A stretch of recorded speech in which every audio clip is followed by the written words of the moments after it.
Welcome back to Straight Facts. It's Friday. Staffy, Tom Little here with me. Don will be joining us very, very soon.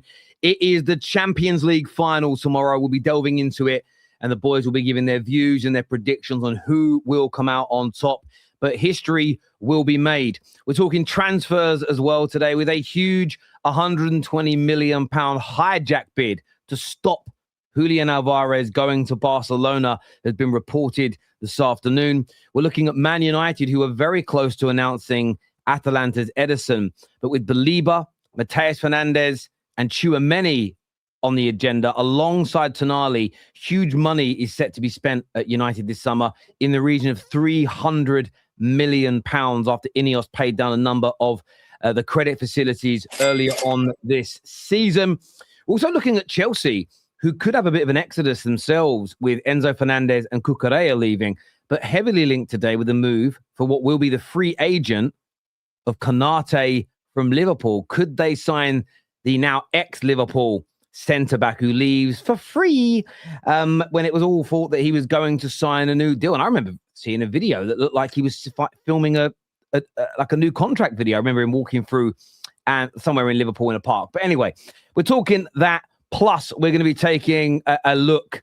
There was something else we were going to take a look at, and my brain has gone numb. At City as well, because not only is Pep gone, and Stones has gone, and Silva's gone, big reports today that Ruben Diaz and Guardiola could be leaving. Barcelona chasing Guardiola. They're on for a big summer at the Camp Nou.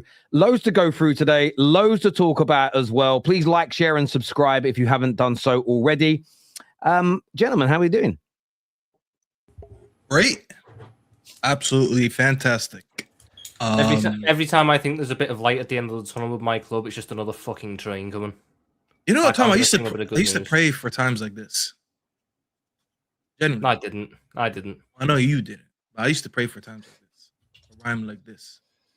And I'm not going to start rhyming because I'm not that good. I'm just happy. I'm really happy to have these discussions today. I just, if you don't understand the model, you don't understand the model. It's just such a successful model. I don't think your club understands the model. Oh, no, it's so successful. We are the only self-sustaining club that doesn't fucking sell anyone. They just let all their assets go for free, and we're self-sustaining somehow. Make it make sense. Not completely for free. We'll talk about the exact money that you made since 2020. It's not exactly free, but it might as well be free because it's just disgraceful. In 6 years. I couldn't believe it. I mean, we're going to present it today, but I sent it in the group chat, and I couldn't believe that was real. But it is real.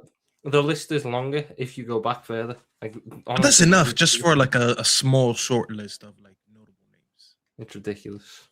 It is crazy. I mean, look, we might as well start there with Konate, you know, quitting on Liverpool, leaving. It's another player going on a free transfer. It leaves you with just one, as it stands, senior and experienced centre-back in Van Dijk. I know you've got Gomez, but let's be honest, he isn't in the same he wants out as well, though. He wants to go. So, you know, you've got a big summer ahead anyway, with midfielders needed, wingers needed, obviously a replacement for Salah needed. You probably do need a replacement for Van Dijk anyway, but you've now added to that by Konate going on a free. An agreement couldn't be reached. You've had Andy Robertson leave, so there's a hole still at left back because the jury is still out on Kirkes. He didn't have the greatest of first seasons. The jury's still out on the right back because Szoboszlai has been playing there, and I read that he's a bit annoyed that he's had to play there so far this season. But and you've kept the great Arne Slot. Yeah. Can I read the list, Tom, before we can? Yeah, go for it. I want people to know what we're talking about. So I sent Tom a list yesterday. It's right in front of me here of outgoings basically from Liverpool since 2020. I'm gonna read them out, and I'm gonna tell you how much they made off all of them. So they basically sold/lost in general. These players: Konate, Mo Salah, Andy Robertson, Trent, Firmino, Naby Keita, Oxlade-Chamberlain, James Milner, Origi, Karius, Loris Karius, Gini Wijnaldum, Adam Lallana, and Nathaniel Klein, all for a combined of £10 million. Self-sustaining, mate. You could go back further as well. If you had another 2 years on top of that, you can add Sturridge, Moreno, and Emre Can. And what's more shocking that for the 10 million that you made over all these names, you have signed Kirkes Ekitike, Isak, Wirtz, Frimpong for a combined £374 million. We spent 3 times more on Frimpong. Sorry, Tom. Say that again, please, Staffy. So for a combined of £374 million. So with that 10, it's in a net negative of £364 million. I thought Man United were a bad selling club. Jesus, Lord, tonight. Jesus, tonight. Bad selling, I don't know what that is. Whatever, we need a new word for it. I genuinely don't know what to describe it as. It's ridiculous. I don't get it. I think Tom Little would have done better business if he worked for that club. And I don't think he has any credentials in the finances. All you have to do is give them new contracts and sell them. That's all you have to do. Stop letting them go for free. Simple, yeah. But this is also why, and I know this isn't, we still haven't ever had the proof, and I'm not sure why Trent's brother hasn't leaked it, because he leaked it, he talks about everything else. But when everybody went in on Trent, do you remember the narrative a year ago? Trent sort of strung us along, hung us out to dry, wouldn't give us a straight answer. I still don't believe that, Tom. I believe it's the same as Konate. I believe it's a case of I don't want to sign a new deal. And you guys just decided to kick the can down the street. It's too many players leaving for nothing for Trent to be this anomaly that strung you along. It's a habit of your... We had everything agreed with Konate. Yeah, okay, and he still... Yeah, okay, but he still said no to you, right? So, again, you've had everything agreed with Konate and he isn't deciding to do it. There's no rule. No one has ever said that Trent had everything agreed and pulled away from it. But you guys, as a general rule, are letting so many people leave for free or for low amounts of money. It appears to be more a Liverpool problem than an individual player problem, if that makes sense. It's how you guys are operating. And what's crazy is that it wasn't that long ago where you guys were making big money for the sale of people like... You guys got £25 million for Jordan Ibe. You guys got a lot of money for... What was his name? Who's the kid that never kicked the ball? Brewster. You guys got a lot of money for these guys. And then suddenly you're not getting any money for anybody. And it begs a question, because I still have question marks over other clubs in the Prem who are able to sell players that have never kicked a ball professionally for 20, 30 million pounds. I've always wondered when these deals were happening for bang average players or unknown players being sold for mass money. I've always wondered whether or not those transactions were legitimate. And maybe with the stuff that's come out about Chelsea, the stuff that's come out about City, now that there's a push for regulators, maybe, just maybe, these clubs that were selling bang average talent that never kicked the ball for large sums, maybe now they've gone, better stop doing that. It just feels interesting that barely any clubs now are able to actually sell those youngsters for large amounts of money. It's kind of weird how it stopped all of a sudden. But you guys one of the best at it, and suddenly you now can't even sell your best players for any money. It just smells a little like if I was a skeptic, I would say, what's changed in the last few years that stopped that from happening? My problem is it's annoying because last summer we did make some decent money on sales. We got like 55 million for Nunes, 65 million for I know Diaz will have a good season, but still 65 million quid for Diaz. We made some good money last summer. My gripe is the squad is now in a worse place than it was 12 months ago when we won a league title. You won a league title and all you've done is make the squad worse. Like, we are 12 months removed from winning the league, and our starting 11 for next season, if the owners get what they want, will have 3 players from that squad. In 12 months, you'll have gone from a title-winning 11 to just 3 of them left. One of them is a goalkeeper who doesn't want to be here, but is probably going to be kept here. One of them's a 35-year-old centre-back who'll be gone at the end of next season and has just come off playing every single minute this season. And the other one's Szoboszlai, who only has 2 years left on his deal and is already upset about certain things in the football club. So what's not to say that 2 years after winning a Premier League title, we're left with no one in the starting 11 from that squad. And the guys that you bring in, they're not... Why did you buy Frimpong? Where does he play? What's he do? You bought a guy who excelled in a specific role under a specific manager in a specific system for a team that doesn't have that manager, doesn't play that system, and doesn't play that role. So what was the point? You could have brought him in, but you've let Chelsea do it. Chelsea have got him now. My big thing is there's no long-term plan in my mind in this football club, because none of the decision makers are here beyond next year. The manager's got 12 months left on his contract, and there's no sign of that getting extended. The director of football wants to go to Saudi and probably will at the end of the summer. Michael Edwards has no intention of signing a new contract. So the guys in charge, the guys in power at the football club, aren't even here for the long run. So let's say we let Konate go, which is still a stupid decision because you did not need to add another position this summer, but you've added one now. Let's say they all go and we get into signings and we go for Yan Diomande. We sit Yan Diomande down, him and his agent, we try and sell them on the vision, and then they're buying it, whatever, and then they go, what's the long-term plan? What's the plan for the next 2 years? And we sit there and go, well, I'm not here. He's not here. He won't be here. So we have no idea who you're going to be playing under and who's going to be running the football club. We've got no idea which players are going to be here. We've got no idea what anything's really going to look like beyond the end of the season. You up for it? None of them are saying yes. None of them are saying yes. And to add on to the Konate thing, we're now being told we don't need to sign a replacement because we bought HIJACK, who is 20, coming off season-ending shoulder surgery and has never played in the league before. Now, you're both United fans, so I'll make this comparison. HIJACK is a lot like Yoro in terms of the situation that he's coming into. He was a young French defender who performed very well for his team, got bought for big money by an English club, and then ended up getting thrown into the deep end because United had not very little choice but to do that. And what happened? He had his good games, he had his bad games, but he struggled a bit for consistency, and it's knocked his confidence, and he maybe hasn't progressed in the way that everyone thought he would do because United just haven't really had that stable environment to put him into. We're now doing the exact same thing with HIJACK, but even worse because we can't even take him out the firing line because the other lad is coming off an ACL injury. So we can't even put him in straight away and go, yeah, no, it's all right because Leone's there. Leone's played 80 minutes in a cup game. That's it. For a club that was so well ran less than a decade ago to be doing what we're doing now with the people in charge who were doing that a decade ago, it then makes you start to put everything in a different light and go, maybe they weren't as good as they said they were. Maybe the spin and the spiel that the media have been trying to put out about Edwards and that, maybe it was a bit overhyped, and you have to put more credit onto what Jurgen Klopp was doing because the moment you take Jurgen Klopp out of this and put Arne Slot in, it's just going. It's going to pot. It's awful. Nothing makes sense. Let me ask you something, Tom. And it might sound like it's rage bait, but it really isn't. Because I'm glad that you said that. There is already like smirking, like he doesn't want to say something. But on the real though, because I'm glad that you said that. Because I remember how much praise not Edward Wood, I almost said God forbid. What's his name? Oh my God! Now his name is Michael Edwards. Michael Edwards.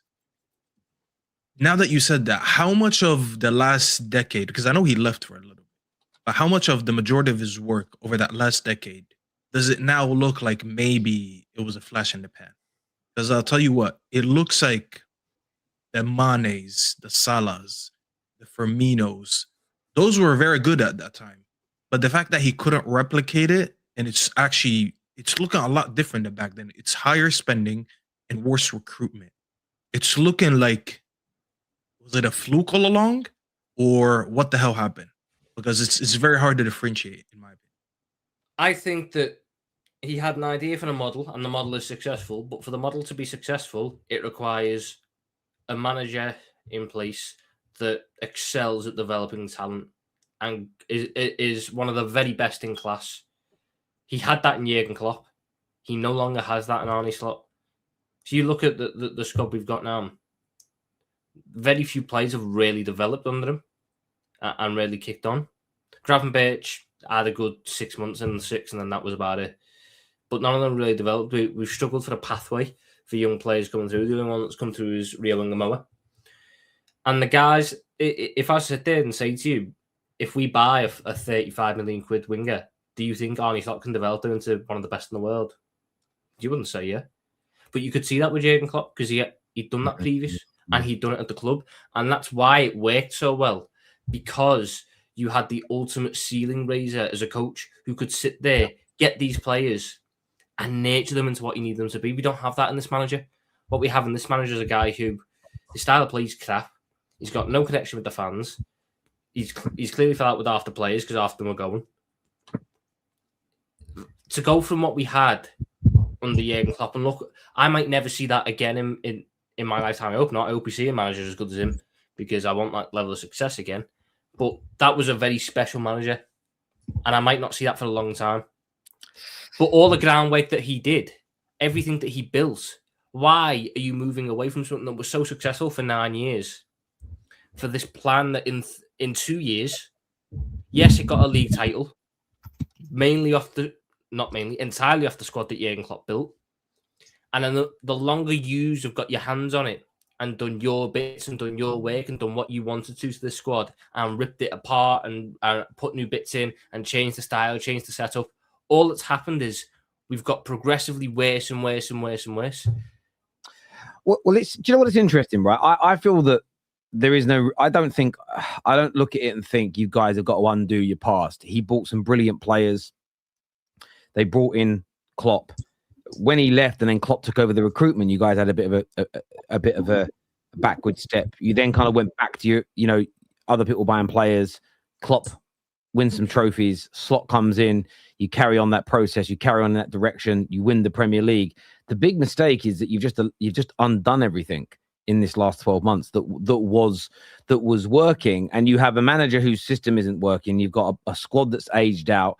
I just think you guys have become a mess, and it just shows how that we saw it in 22-23. Arsenal went from being a laughingstock in most people's eyes to challenging for a league title. You see Liverpool go from being the best team in England to being a joke, a team that's very easy to play against, and a lot of teams have taken points off you this year. And it shows how quickly things in football can change, which is why when you're in a bad space, sometimes you can't see the light through the end of the tunnel. But I've seen a lot of people at the minute talk about how I don't see how any team's going to ever catch Arsenal. And I think Arsenal will be a very good team next year. But I don't buy into that notion simply because Arsenal were the case in point of a team that everybody wrote off and then challenged for a league title and have done it 4 years in a row. You guys just need to change the manager first and foremost, because he isn't good enough. Unless he's going to revert back to what he did when he first came in, and you're going to go back to playing fast, high pressing football, you're going to get the fitness levels back up. It's going to fail. But I don't think this is reverting, Terry. That, like Tom said, and I actually owe Klopp an apology, because I felt like when Arne Slot came in and won the league convincingly his first season, I said, you know what? Maybe he proved that he's tactically better than Klopp, because Klopp maybe had one style only. And when it came to adjustments, Slot proved that he's better because he came in and did it in the first try. I was wrong. I was completely wrong. I was blinded by maybe, I don't want to even say an agenda, but maybe I was blinded by what Slot was doing, that I didn't notice how brilliant Mo Salah was in his first season. That he basically carried that team. Like, that was such a one-season wonder team. But it's to the point that, like, no one is probably going to carry a team the way Mo Salah carried that team. Because when you realistically think about it, they were playing slot ball for like 90% of the season. Like every time the tactics didn't go right, they would revert back to slot ball, not slot ball, sorry, club ball.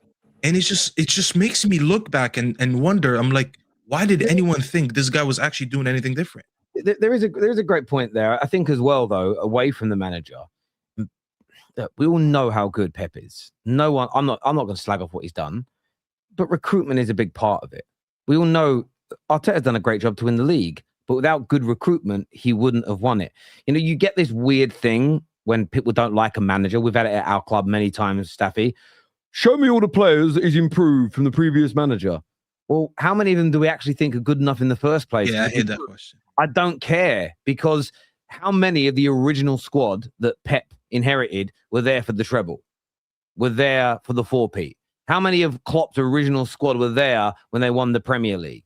When they continued? How many of Arteta's squad that he inherited were there when they even first started competing for the league titles and continued to do it? There was mass change that comes in. And that's the bit for me that annoys me. None of the greats. Fergie came in every year, new player, flushing out the crap until he built things up. And even when Jose joined Chelsea, they did actually have a massive summer before he came in, but they started spending huge money a year before. And Chelsea had actually been quite a heavy spending club in the previous 4 or 5 seasons, building a squad. They were already a Champions League team. And most people believe if Arsenal hadn't gone invincible, Chelsea might have won the league that year under Ranieri. So it wasn't like Jose was coming in to a mid-table Chelsea that hadn't been in league title races for years. And I think recruitment's key. And what Liverpool had, and this sometimes goes under the radar, especially at their pomp, they had a front three that's one of the best front threes as the collective in the history of the Premier League. And sometimes it doesn't matter what you recruit, who you hire as your manager, sometimes you just can't replicate that. Like you think about Real Madrid, all the money they spend. How likely is it that they're going to have a midfield that's got play right now? Think about the world football. They can get a midfield that touches Modric and Toni Kroos with Casemiro behind them, with a front three that has Bale, Ronaldo, and Benzema in it. So they can scream about standards and all that wank all they want, right? They can hire whatever manager they want. You can bring Zidane back. He ain't doing a free-peat with this squad. I don't think you're doing a free-peat with the players that are currently in the world, unless PSG are going to let all their midfielders go and let all their attackers go at the same time, right? They've got a pretty good attack, Real Madrid, to be fair. But the thing is we sometimes forget that as football fans. Yes, the managers can do better jobs. Yes, they can make changes. But you have to look at who's in your team. And I think you make a great point there. I did want to ask about Konate now that Don's here with us. Good to see you back, bro. A link today that... I was waiting for Don to join back. Yeah, because I wanted to... Apparently, I got kicked off. You know what, man? I was ready for this. You know, hold on. Let me just set up my visuals. Welcome to HIJACK BID, guys. We're gonna be in today. There's boxing. Bro, little did they know me and Terry are guys, bro. You know what I'm saying? Like it got heated last week. It is where it is, bro. Like, nah, bro. Listen, we're not here for this, bro. We don't care for this. We're chatting to your boys. Certain things happen. We just happen to be on camera. You know what I mean, Tel? Exactly. Like I met people messaging me this week, and are you going to be kicking him off now? One guy was like, I bet you kick him off because you're a pussy. I was like, why am I doing that? It's a disagreement. But I wanted to ask you, because you're now linked to Konate. There's a link out there today that Chelsea might go in for him because he's leaving Liverpool. Is that the type of experience and proven quality you want to see come into Chelsea? Do you think that will be a good enough improvement to your back line? You know what it is about Konate for me, Terry? Yeah, like I've never really been fully sold with this guy, you know. Like on the surface level, it might look like what we need, like Premier League proven. He's won trophies and he's been in the Premier League for a while, like I've already said. He's got height as well, of course. But you know how I've been telling you, lot, I want a guy that's just 7 out of 10 minimum every week. Stability at the back. You know, sometimes they might make mistakes, cool, but I want stability majority of the time. Konate's a little bit too up and down for me, man. I know he was probably world class last season, yes, but I don't really fancy a Konate, man. I'll be honest with you. You know what I mean? I feel like he's a little bit too up and down at times. You can get 8 out of 10 one week from that guy. The following week is 3 out of 10. The next week is 5 out of 10. And he's a little bit too up and down for me. And when you add to that the injury record as well, I know he's been fit recently, to be fair, but when you add the injury record to that as well, bro, I just feel like Chelsea, we are cursed. We'll bring this guy here and we'll barely even see him. And then now you're looking at Chalobah to be playing every week again, bro. Because the guy that's meant to be ahead of him, like Fofana most of the time, is never available. You know what I'm saying, bro? So for me, again, Konate is a good player, but anyone that says he's world class and that, for me, nah, man. I don't. He was never world class, bro. I've had this argument before with Drifty from Kopish, and he looked at me like I had 3 heads when I said that. And that was before the season even started. I was like, fair enough, you guys won the league, but I said this because he to me he was one of the most overrated. I mean, I'm talking about him like he left the league. God knows where he's gonna go. I thought he was always overrated because he's a very good center back. But I remember discussions where people were like, oh, maybe he should start in France over Saliba. And this was my take. But to be fair, the Ligt before he got injured, he even had a good season. But before that, people didn't rate him. I said he's closer to the Ligt than he is to Saliba. And people thought that was crazy. And you can shake your head all you want, Tom, and that's fine. He's your player, and you're going to say that. He's not, the amount of times anymore. I mean, he's not anymore, but like when he was your player, people thought that's a crazy take. But when you objectively think about it, so much of the covering that was done for him was by Van Dijk. That guy was a calamity. There was a mistake every other game in him. Sometimes he'd make like 2 mistakes in a game. And people just looked at him because he's physical, because he's fast. And they're like, oh, like, you know what? He's world class. He was never world class. He had a good role, but let's be honest. Matip also had a great role next to Van Dijk. No one called him world class. I think there was so much bias because Liverpool won things. They just wanted to put him in a world class conversation. I apologize. I never thought he was that good. He was good, but he's never that. I wouldn't say he was world class. Before you come in, Tommy, the best partnership I've seen over this period where you had Klopp and you were winning was Gomez and Van Dijk for me, bro. Konate had a world class season last year, but Gomez and Van Dijk, when they were playing together, they were, for me, elite. Konate, bro, I've never really been looking at this guy and thinking like Staffy said, like he's a world-class centre back. Bro, if you remember, when him and Upamecano played together for Leipzig, Upamecano was the highly rated one. He was like the one that everyone wanted to get, and he went to Bayern, but he was the one that everyone wanted to go get. Konate, he was like, okay, he was good, but he was never, even coming up, he was never rated that high. And fair play to him, by the way. He went to Liverpool and had a good career. I don't want to sound like I'm a hater right now. I'm saying he never did anything I'll be good. honest, though, I just never thought he's world class. He's good, but he's just overrated by a lot of people. Go ahead. He's not world class. Because world class for me is, are you one of the top 3-4 centre backs in the planet now? He that's never fair. has been. He's been one of the best centre backs in the Premier League at points, 100%. The revisionism that's going on with him a little bit does confuse me. This is a lad who, I know we didn't win the final, so we didn't get man of the match. But in the Champions League final in 2022, he was our best player by a country mile in a game which we dominated. Like Vinny scored the goal, but if you watch the game, Konate did not let anything get past him. It's because a certain man was on Duolingo at the back post that Vinny scored. The problem that Konate's had this year is a problem that a lot of players have had in the Liverpool squad, which is the confidence is so low that the mistakes are happening more often. And he's been, I think I've got the most sympathy for him because we face so many more attacks this year.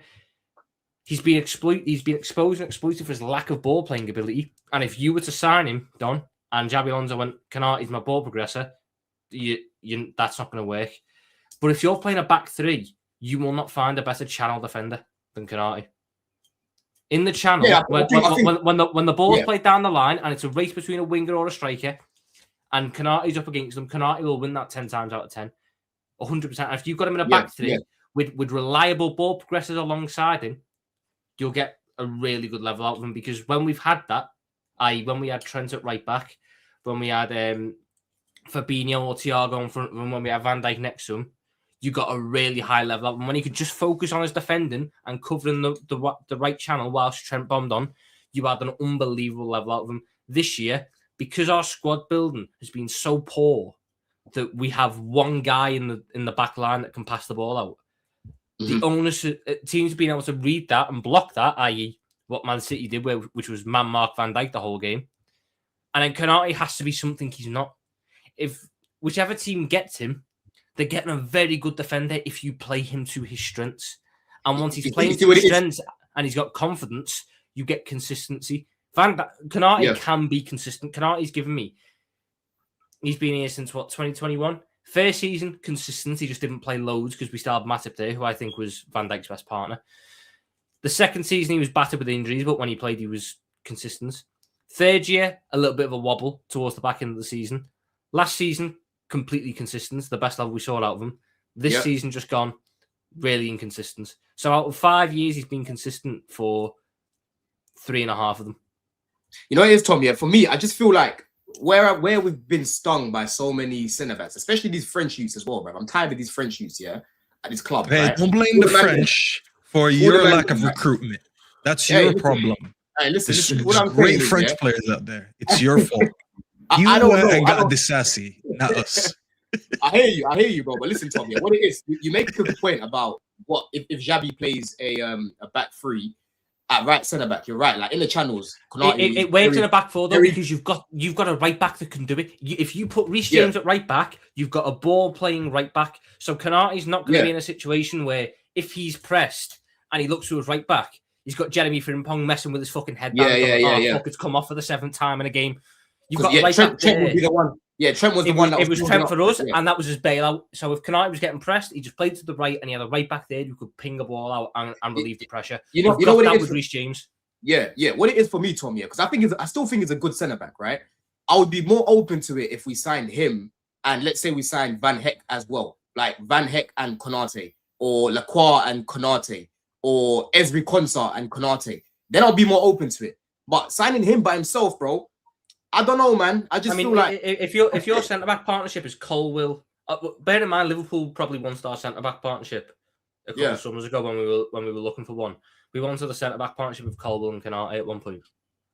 Yeah. No, so you in theory could do that now with Colwill, and Konate with Reece James at right back and Caicedo in front.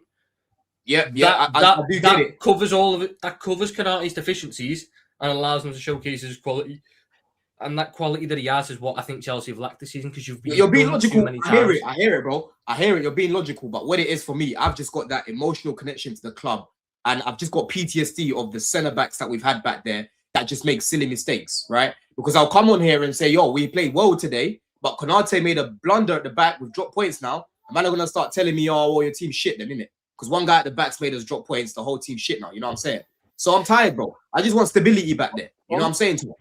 On stability, it has been reported today by a number of credible Chelsea journalists that you guys will be giving Nico Jackson another go. We'll be getting the pre-season to impress.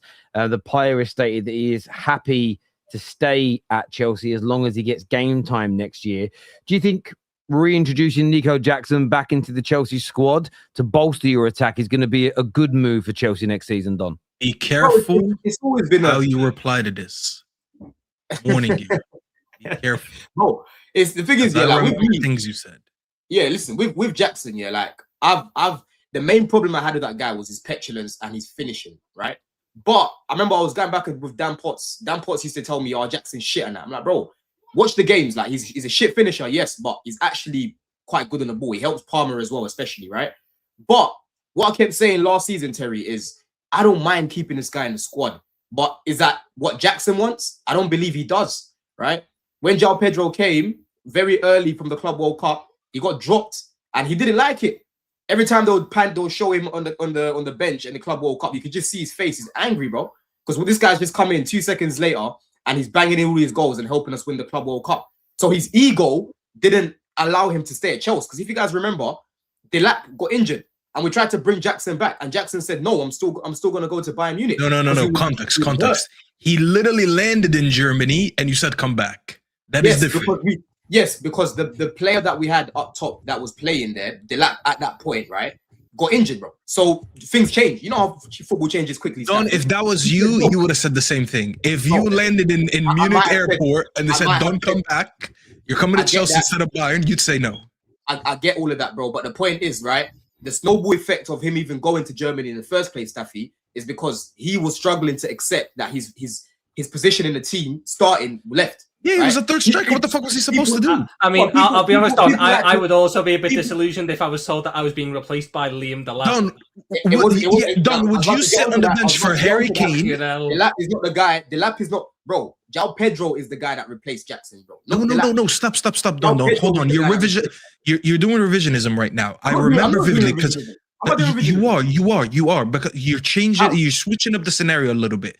So João Pedro came in to replace him, but so did Delap. Because when you look at the Club World Cup, he was not playing, and those two were playing ahead of him. So it was Delap playing, and then when he got signed João Pedro and he flew over to America, he started playing. So he was the third striker to Delap and João Pedro versus going to Bayern, who respectfully are a better club than you guys, at least right now. I'm not gonna go and revise history, but at least as of right now and this season, when he was basically getting approached, he was going to Bayern to be a backup to Harry Kane, who is clear, in my opinion, of João Pedro and Delap. I would rather be a bench at Bayern Munich to Harry Kane, who is clearly better than me, and there's no debate, than to be a third string to Delap and João Pedro. Like, I don't know why that is looked at right now like it's petulant. Where did I even say that that's looking at petulance, bro? Because you called him petulant. You said he was petulant. Where did I say that that's the reason why he was petulant, bro? You said he was petulant. He couldn't accept his role that he was behind João Pedro. I said he was petulant, but if you actually asked me why he was petulant because he got himself sent off against Newcastle, a dumb red card. Even in the Club World Cup, he got sent off in the Club World Cup as well, bro. It got to the point because a lot of Chelsea fans are doing a lot of revisionism. A lot of guys wanted this guy out the door. They're like, "Yo, I'm tired of this guy now. We've given him enough chances, right?" No, I remember.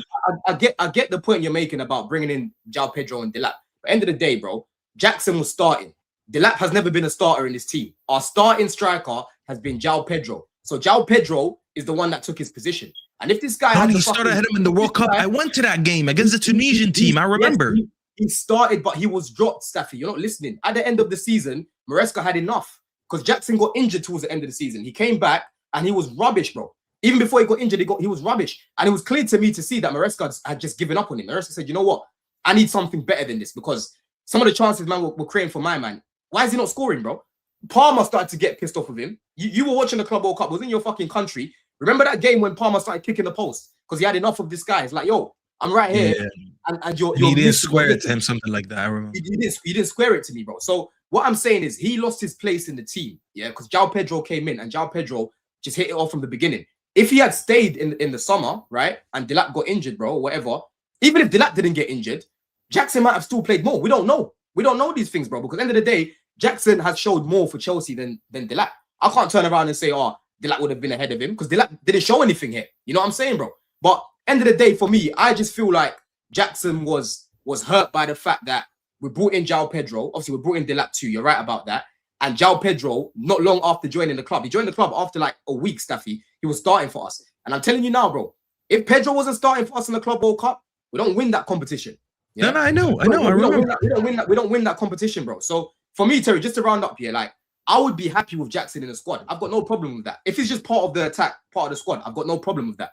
My take at the time was, yo, I don't think that's what Jackson wants. That's what I kept saying to Matisse, to all the man them that were like, oh, why would you get rid of him? I said, bro, he wants to leave. Well, that's what the reporters said today, that Jackson is happy if he gets good game time. We've got to remember one thing here. There's no European football. So unless the lap sold, and I think he will be. He may be, right? But even if the lap sold, right, you guys are going to have 38 games plus whatever you get. And you never know. The thing with cup competitions is they're knockout from the start here. There's no group stages. You lot could get Arsenal away in the third round of the League Cup and be knocked out, right? You could also get Grimsby away and be knocked out as well. You could fucking be. It can happen at any level, right? But you get my point. You guys might only play 40 to 45 games next season. My thing for someone like Nico Jackson, if he's already saying I need to get enough game time for me to feel fulfilled, that would be a red flag for me, where I'd go, is the petulance going to come out? And I don't disagree with you. I do think aren't Chelsea getting a striker though?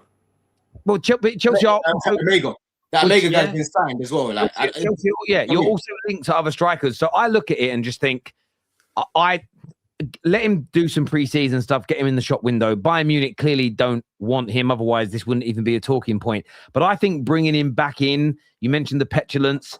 There was obviously that breakdown in relationship because he went to Munich, got dragged back, went back to Munich. I just sort of feel you don't need, Chelsea right now don't need anything that could become toxic in that dressing room for Alonso. And there is the potential for it. Look, he could come in and do a great job. You never know. But I don't know. With this one, it feels like that old saying, an X is an X for a reason. Man. I feel like, and the thing is, I get it. Like, oh, yeah, I can learn from Harry Kane and that. Bro, if this guy just bit his tongue and said, you know what, yeah, this is my perfect opportunity to show these men that they were wrong to even go and sign Delap and João Pedro. Let me come. This brother would have been playing a lot of football when Delap got injured, especially, right? Because João Pedro at that point was playing up top for a bit, and then he started to play in the 10. You know what I'm saying, bro? So he would have been playing a lot. João Pedro and Jackson would have been playing a lot. But for me, like I said, Terry, you know what happens when new players come in and and that player is now playing ahead of the other guy. All they do on the camera is pan to that guy. They kept panning to Jackson, and you just see is that man got slapped in the face, bro. You know what I mean? Like, I know what type of character he is, bro. These guys have egos. You guys have got a massive season ahead. I just think, as well, let's be honest as well, right? We spoke earlier about Liverpool and Salah and recruitment being important. You just need better than Nico Jackson. You need better than Delap. You guys need to go out this summer and pay good money for it. You need a striker that could keep João Pedro on the bench, not a striker that's going to warm it for João Pedro. You almost need to be top filling in those areas now, in my view. But listen, viewers, give us your opinions, give us your views on that. By the way, before we move on from Chelsea real quick, I sent you an article, maybe if you want to do a video on it later today. The Arsenal fans are going to like this. So the BBC released an article. They created a table of the team that benefited the most of VAR errors. So for all the Arsenal fans, that people say you got the PGMO Premier League, officially the team with the most VAR errors in favor is Chelsea with 4 errors. Arsenal actually second with 3. So don't take that from Chelsea fans, I guess. That's 4, you have 3. It's funny, really, because it's. I dropped it in the chat. You can go and Chelsea got the PGMOL on the side to finish top half. PGMOL to finish 10th. After Josh King incident. Impossible. Wait, I can think of 5 off the top of my head already, bruv. Read the article and then just, I guess, reply to what's his name. But reading the article, though, that's what they're saying, and it's true. But that's where PGMOL have admitted they made a mistake. The problem is with all these things and why they're flawed is, for instance, when they took Arsenal's penalty away against Newcastle, that won't count as an error because they justified it and said, no, it was the right decision. When they gave the one against United where they said, oh, it was an error, we should have disallowed Mbeumo's goal, yet there are 2 other examples of identical handballs that they defended. That's where I'm always skeptical about these lists, because it's all about what they admit they got wrong. Does that make sense? Even though sometimes they make mistakes and then they double down on it and their list shows it as a correct decision, and you're like, nah, that's bullshit. But yeah, another conversation for another day. Like, share, and subscribe, please, people. Going to come to some of your super chats soon. On the United's transfer front, we obviously spoke on Edison last week, so not much point going over that again. It looks like it's about to happen anytime soon. But a massive report today that the club is going to spend somewhere in the region of 250 to 300 million. A massive amount of debt was paid down a few months ago by Ineos. And a lot of the top reports are suggesting that there are going to be 6 to 7, maybe even as much as 8 players coming in this summer. They won't all be huge monetary value signings, which I'm going to not lie about. I think it's great, actually. I want to see more scout-led signings like Senna Lamens that you see as a bit of a bargain. But it is quite well reported that after Edison, we're looking at Balebas, Mateus Fernandez's, and then a midfielder in the upper echelon, the kind of Tonali price range, Anderson price range, maybe even a Tchouaméni. And the Tchouaméni one's interesting because essentially Real Madrid want Enzo, but they have to pay the money for him. They haven't got the money unless they sell somebody, and Man United like him. So I do believe that is a doable, especially the way Fabrizio words it, Staffy. He doesn't say it's impossible. He just says it's a hard one to get done, but without shutting it down. But you look at the news around how much money United have got to spend, the players we're linked to, Lewis Hall, there's some decent wingers that we're looking at. Are you starting to feel mildly excited about the midfielders we might now bring in, when it's quite well reported that Edison is sort of the third choice and there's players like Baleba, like Tchouaméni, like Tonali ahead of him that are also going to come in? Yeah, of course I'm excited.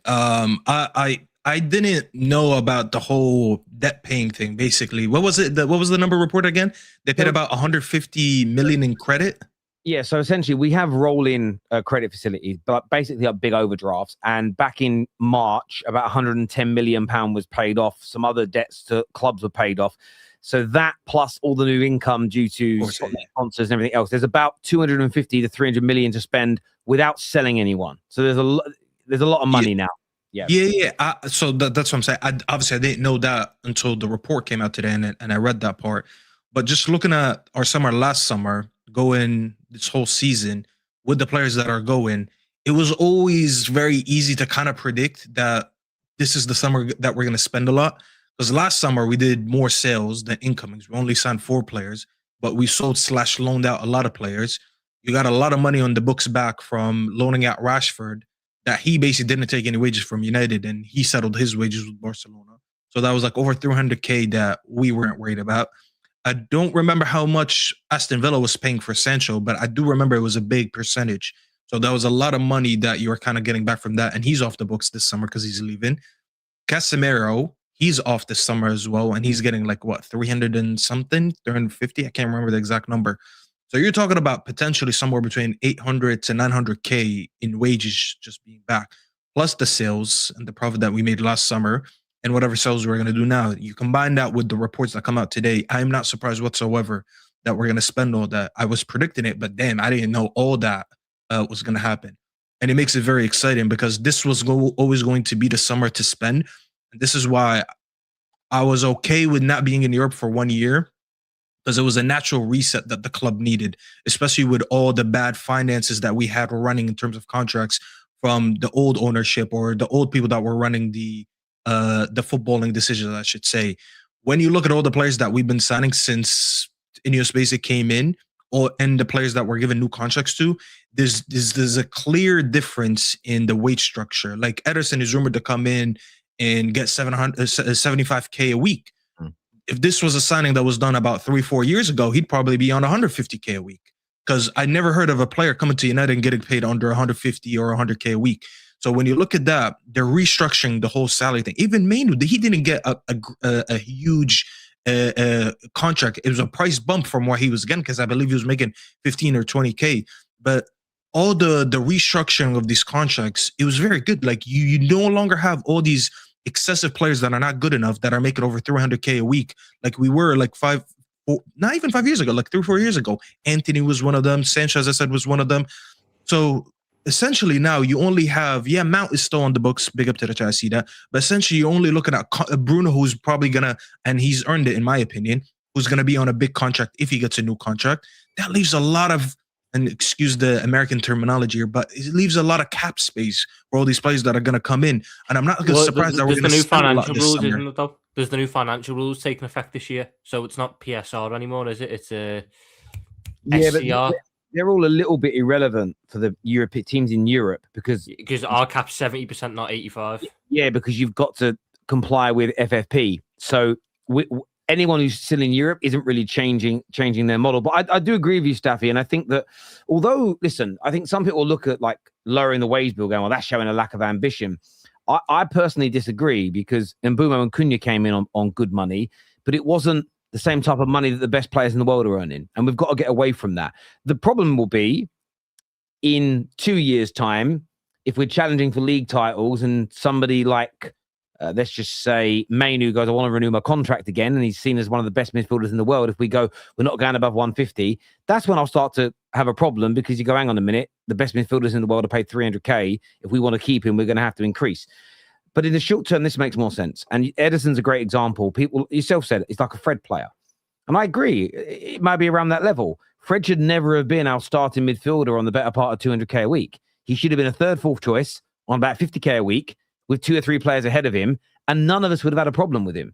And I think that's where it feels like we're getting this correct. And if you were to go and add Matheus Fernandes and then say Tonali or Tchouaméni ahead of Ederson, and those Tchouaméni would definitely come in on 250K a week. I think Matheus Fernandes would come in between 80 and 100K a week.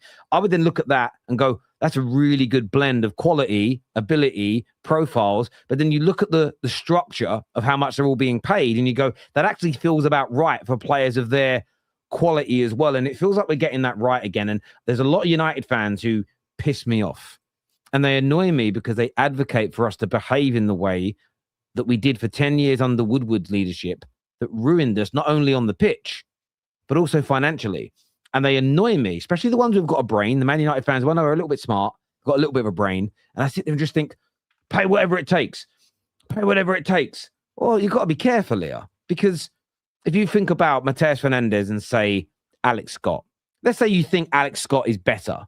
They're talking about Bournemouth demanding £80 million for him. Now, I don't think, and Matheus Fernandes might be about 50 million. I don't think Alex Scott is 30 million pounds better than him. I don't think you're getting a player who's that much better for that kind of money. Maybe there's a marginal improvement, but for 30 million pounds, it's not a big enough improvement for me. I'd rather save that 30 million and put that into a left winger that we need, or another striker that we need, or a centre back that we need, as opposed to a really small gain in the midfield that you're not really going to notice. So I like the business, really. The big question is for rivals on the panel. I want to throw this at you guys. When it comes to the main midfielder, the three we're linked to, Elliot Anderson, there is reported today we're going to pull away from. We're not prepared to pay 115 million. You've got Tonali and you've got Tchouaméni. Which of those guys do you think United should really hone in on and get? Who's the one? Let's phrase it this way: who's the one that as rivals would piss you off the most? You have to replace Casemiro, bro. You have to bring in too many. I think that's Tchouaméni's the one with the best balance. He's the best balance for it. Tonali would annoy me though, because Tonali, I think Tonali is a better player than Tchouaméni. I just don't think he's a better fit for who you've got at the minute. So I'm assuming Mainoo's going to continue to be the starter next year, and you're going to have Bruno in the 10. You need a guy who is very good defensively there, who can free Mainu up to do what he wants to do. That's Tchouaméni. Yep. But if you got Tonali, I'd sit there and go, the amount of control you're going to have in games. Now, there will be games where, you get a bit ran over physically. by, I'm just thinking like an Aston Villa or something, and just have runners in that midfield type thing. But you would have Tonali, who's exceptional on the ball, Mainu, who's exceptional on the ball, Fernandes, who is exceptional on the ball. You could control games in a different way. But I think the balance, man. You need to remember that's the thing. I think Tchouameni's the best bet. I think Tchouameni definitely adds the balance to that midfield, man. Because I remember going back and forth, Terry, when you lot bought Van der Beek, innit? Van der Beek, yeah, with my boys, and they were like, yo, like Van der Beek is cold and that. I said, what? Van der Beek, Bruno, and Pogba in the midfield, yeah. I'm like, where's the balance, bro? no, trust me, it's gonna work and that. I'm like, bro, I don't know, because boy, you need someone who's gonna be a destroyer in that midfield, and I don't really see that in your team. Pogba, the way that you guys were using Pogba, that guy should have been further up the pitch, right? But he's having to play deeper in that because you didn't have that DM, that natural DM. So Tchouameni would make the most sense, and then you bring in a Fernandes, for example, if Tonali is going to be too expensive. But I think Tonali could still be realistic even with Tchouameni, because Newcastle, bro, they need to sell. They're selling a lot of their stars this season, bro. I think Bruno G will probably leave. Tonali will probably leave. Like, Hall is another one that you've mentioned as well. I'll be honest, that Anthony Gordon money will go a long way to covering that, though. Oh, yeah. I mean, you can say that, but then if Tonali, bro, those links for him to leave in January, if he's pushing to leave, they'll probably just get rid of him and then bring someone else in. Probably, but I don't think it's going to be a case of they get the... Because, like, if they haven't sold Gordon, then you might be able to wrangle a bit of a cheaper deal because, you're getting close to the deadline of like July 1st when the financial rules and that are done. You're going, no football, no European football. You're going to need to let him go. This is our final offer type thing. But Gordon gives them the insurance to get a good value for him rather than getting the... No, I get where you're coming from, but Tom, I'm kind of looking more at what happened last season with HIJACK, right? I don't know or think Newcastle will, they probably learned from that mistake. We'll believe it when we see it, but maybe they've learned from that mistake where they don't want to keep dragging their heels. Tonali, we're not going to sell you. And then in the end, they end up moving him on anyway. And then now you're scrambling to go and get a replacement. I mean, but the mistake they made there was with HIJACK was thinking they could keep hold of him. I think if they learn from that mistake, they can still hold on to him whilst they get their replacements earlier. Because Newcastle never really went for replacements until 3 weeks before the end of the window, when HIJACK told them, no, I'm not going to play. You're forgetting Delap, bro. They tried to get Delap early, and he rejected them. Yeah, but they would always want Delap. Let's go two. Yeah, but that was within the last 3-4 weeks of the window. That was when HIJACK had told them he was refusing to play. Before that point, they were sitting there going, well, he won't refuse to play, so we'll keep hold of him for one more year and then just get the guy to back him up. I think now they tried to sign Delap, bro. They tried to sign Delap. I know they tried to sign him. Liam Delap was not their replacement for Alexander Isak. He was never going to be that. He was going to be the guy to sit behind him. I think if they're learning from that, though, they could still hold on till Tonali for later in the window as long as they understand they've got to get the replacements in early.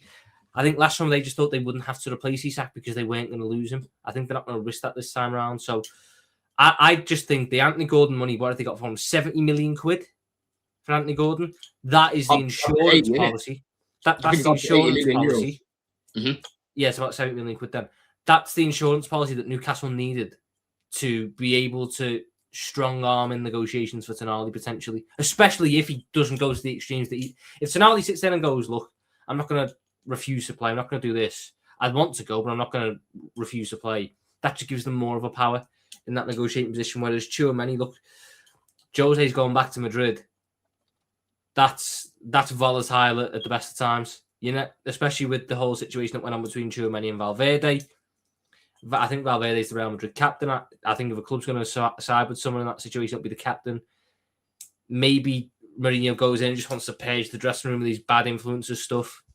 I think Tchouameni is more, reasonable in terms of price and potentially more attainable in terms of situation. And as we've said, if you've got Mainu there, who's really good on the ball and really good at progressing, you've got Bruno who wants to be on the ball in the attacking phase. You need a guy to sit with them too, who is there to stop attacks, cut them out, win the ball back, have a little bit about them, obviously, to be able to play, but mainly there to disrupt, destroy, and recycle. And I don't think you'll get many better in the world than it's No, 100%. But I think regardless, I think United need 2 midfielders regardless, man. Like when Carrick's looking at the bench right now, Terry, man seeing Ugarte, man seeing Mount when he's available. You know what I mean? Like there's no one there that they can look at. And you need to remember, they've got Champions League football now. Yeah, it's not no one game a week where they're using the same players. They're gonna have to use their squad. Like people are gonna get injured. And again, Terry, people need to remember, keep reminding people, it's the World Cup this year, you know? You know what I'm saying, bro? Man are gonna get tired, bro. And we could be having different conversations come the end of the World Cup about, oh shit, Mainoo's picked up an injury, or oh shit, Bruno's picked up this, or you know what I'm saying, bro?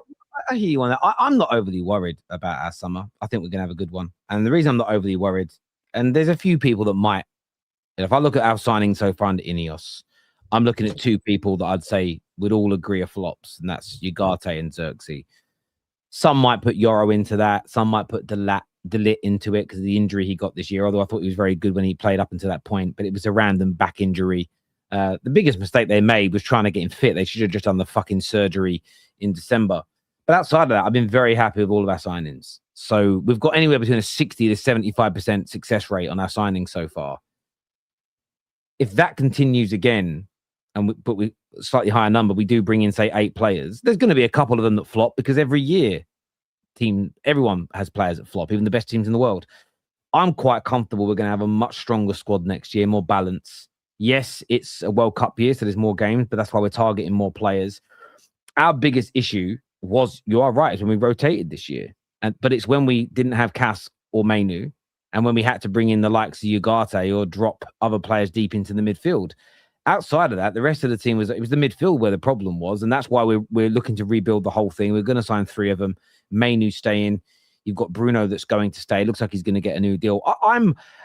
We might have a bad summer, and then I'll address it. But when I look at who we're linked to, the volume of journalists saying there's going to be a 70, 80 million pound player, a 50, 60 million pound player, and then a kind of Edison, I look at that and just think, I'm really quite comfortable. I'm really quite comfortable that we're going to, I think 3 is enough. I don't think we need 4 or 5 midfielders being purchased. Yes, we could have 3 or 4 of them get injured, but listen, if next season any one of the top teams has 3 or 4 of its midfielders injured, they're all in trouble. Even Arsenal, as deep as their midfielders, if Rice and Zubamendi and Eze plus Norgard as cover, if they all pick up injuries and miss most of next season, Arsenal won't win the league. Most likely because the midfield's gone, and the midfield's the most important part of the team. So I sort of feel that you are right, Don, in saying that. But if that happens, I won't not be angry with the club. I'll maybe look at the medical team and why the injuries happen. But that's not something that I'm going to sit and be stressed about all summer because, you know. No, I'm just saying, of course, I get it. Like injuries can happen. I'm just saying you need to prepare for these things to happen because you need a deep squad. You need a deep squad, bro. 100%. And you see now how Champions League is as well, Terry. I know you ain't fucking experienced the new format yet. A lot of the time, you can't even really rest people, bruv. You need to be playing your strongest team basically in every game in the Champions League, man. No, I understand you. I really, really do. Viewers, let's jump into some of your the comments that have come through here. This here says, oh, sorry, let me just move you up a little bit here. This says, spot on, Terry. I like Anderson, but I don't think he's worth over 100 million. And people in our fan base are saying overpay for him. Yet they have criticized the club for overspending on players for years.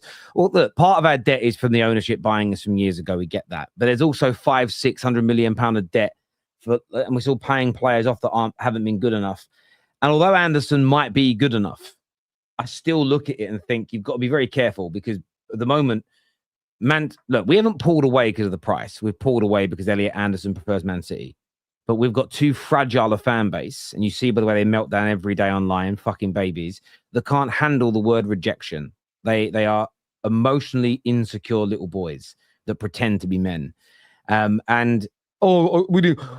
But now why we walked away? Why won't we just pay the asking price? What you mean, like City trying to negotiate it down? We've got to be more like City. What, and trying to negotiate it down?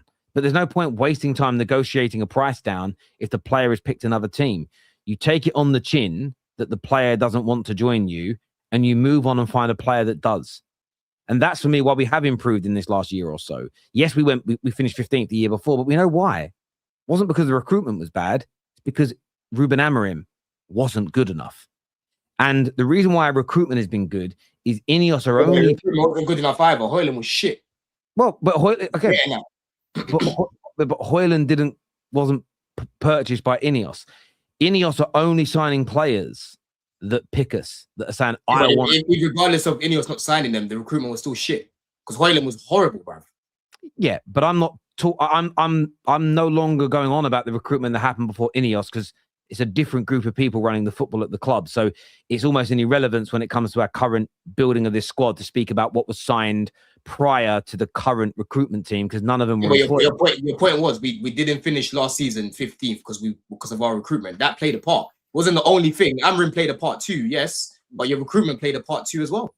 But I think if we had had Michael Carrick or a competent manager that came in after Ten Hag, I think we wouldn't have finished 15th. I think we'd have won the Europa League. I think we'd have won more games. We were winning 30% of our matches. That squad is proven by Michael Carrick. Maybe it wouldn't have won 70%, but I think could have easily, with a competent manager, have been winning 50, 55% of its games. Even with Garnacho, even with Rasmus Højlund in the team, we could have won a higher percentage.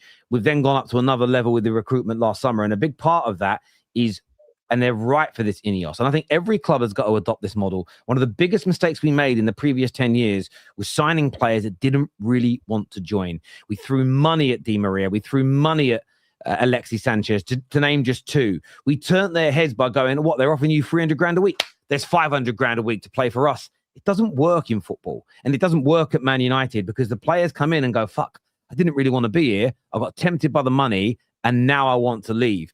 There has to be an element of a player really determined to play for you because I think even a 7 out of 10 player giving 100% each week is going to do a better job for you than a 9 out of 10 player that doesn't fucking want to be there. And too many of our clubs and too many of our fans fall into this football manager FIFA trend of just trying to buy the biggest and best names possible. Yes, it can work, but not if they don't want to be at your football club. Not if they're only in. We interviewed a few players in Ollie's early stages at the club, and we looked at Dybala. And one of the reasons that Ollie told the club to not sign him is in a whole hour-long meeting with his team. It wasn't about the style of football, where he was going to play. It was salary, image rights, growing revenues. All they spoke about was money. I don't want any player that is only interested. That is their first thought: is how much money can we make out of Manchester United? Yeah, you know what? Yeah, I was even getting secondhand embarrassment. The way that you lot were chasing De Jong when he didn't want you was just embarrassing, bro. You know what I'm saying? That guy was like, "Yo, I want to stay at Barca, bro." Well, again, that one I didn't feel as much embarrassment with because it wasn't that he did want to stay at Barca. That was his first choice, which I can get. The only reason he didn't join is because he said, well, if I leave and join you, someone's got to pay me the £20 million I'm owed. And Man United said, well, we ain't fucking paying you money that you didn't earn here. Had Barcelona said, we'll pay you the money after you leave, I think he would have joined us. But I hear you. The mistake was spending the rest of the summer chasing him. We did it with Sancho under Woodward and co. All summer, we got this. Watch. I've been told by the intermediaries, we wait till the last week of the window. We bid this, we get him. Waited all summer, bid, didn't get him, egg on our face. And I'm glad to see an ownership operating in a different way. Now, I don't like everything Ineos have done. I've criticized many, many things that they've done.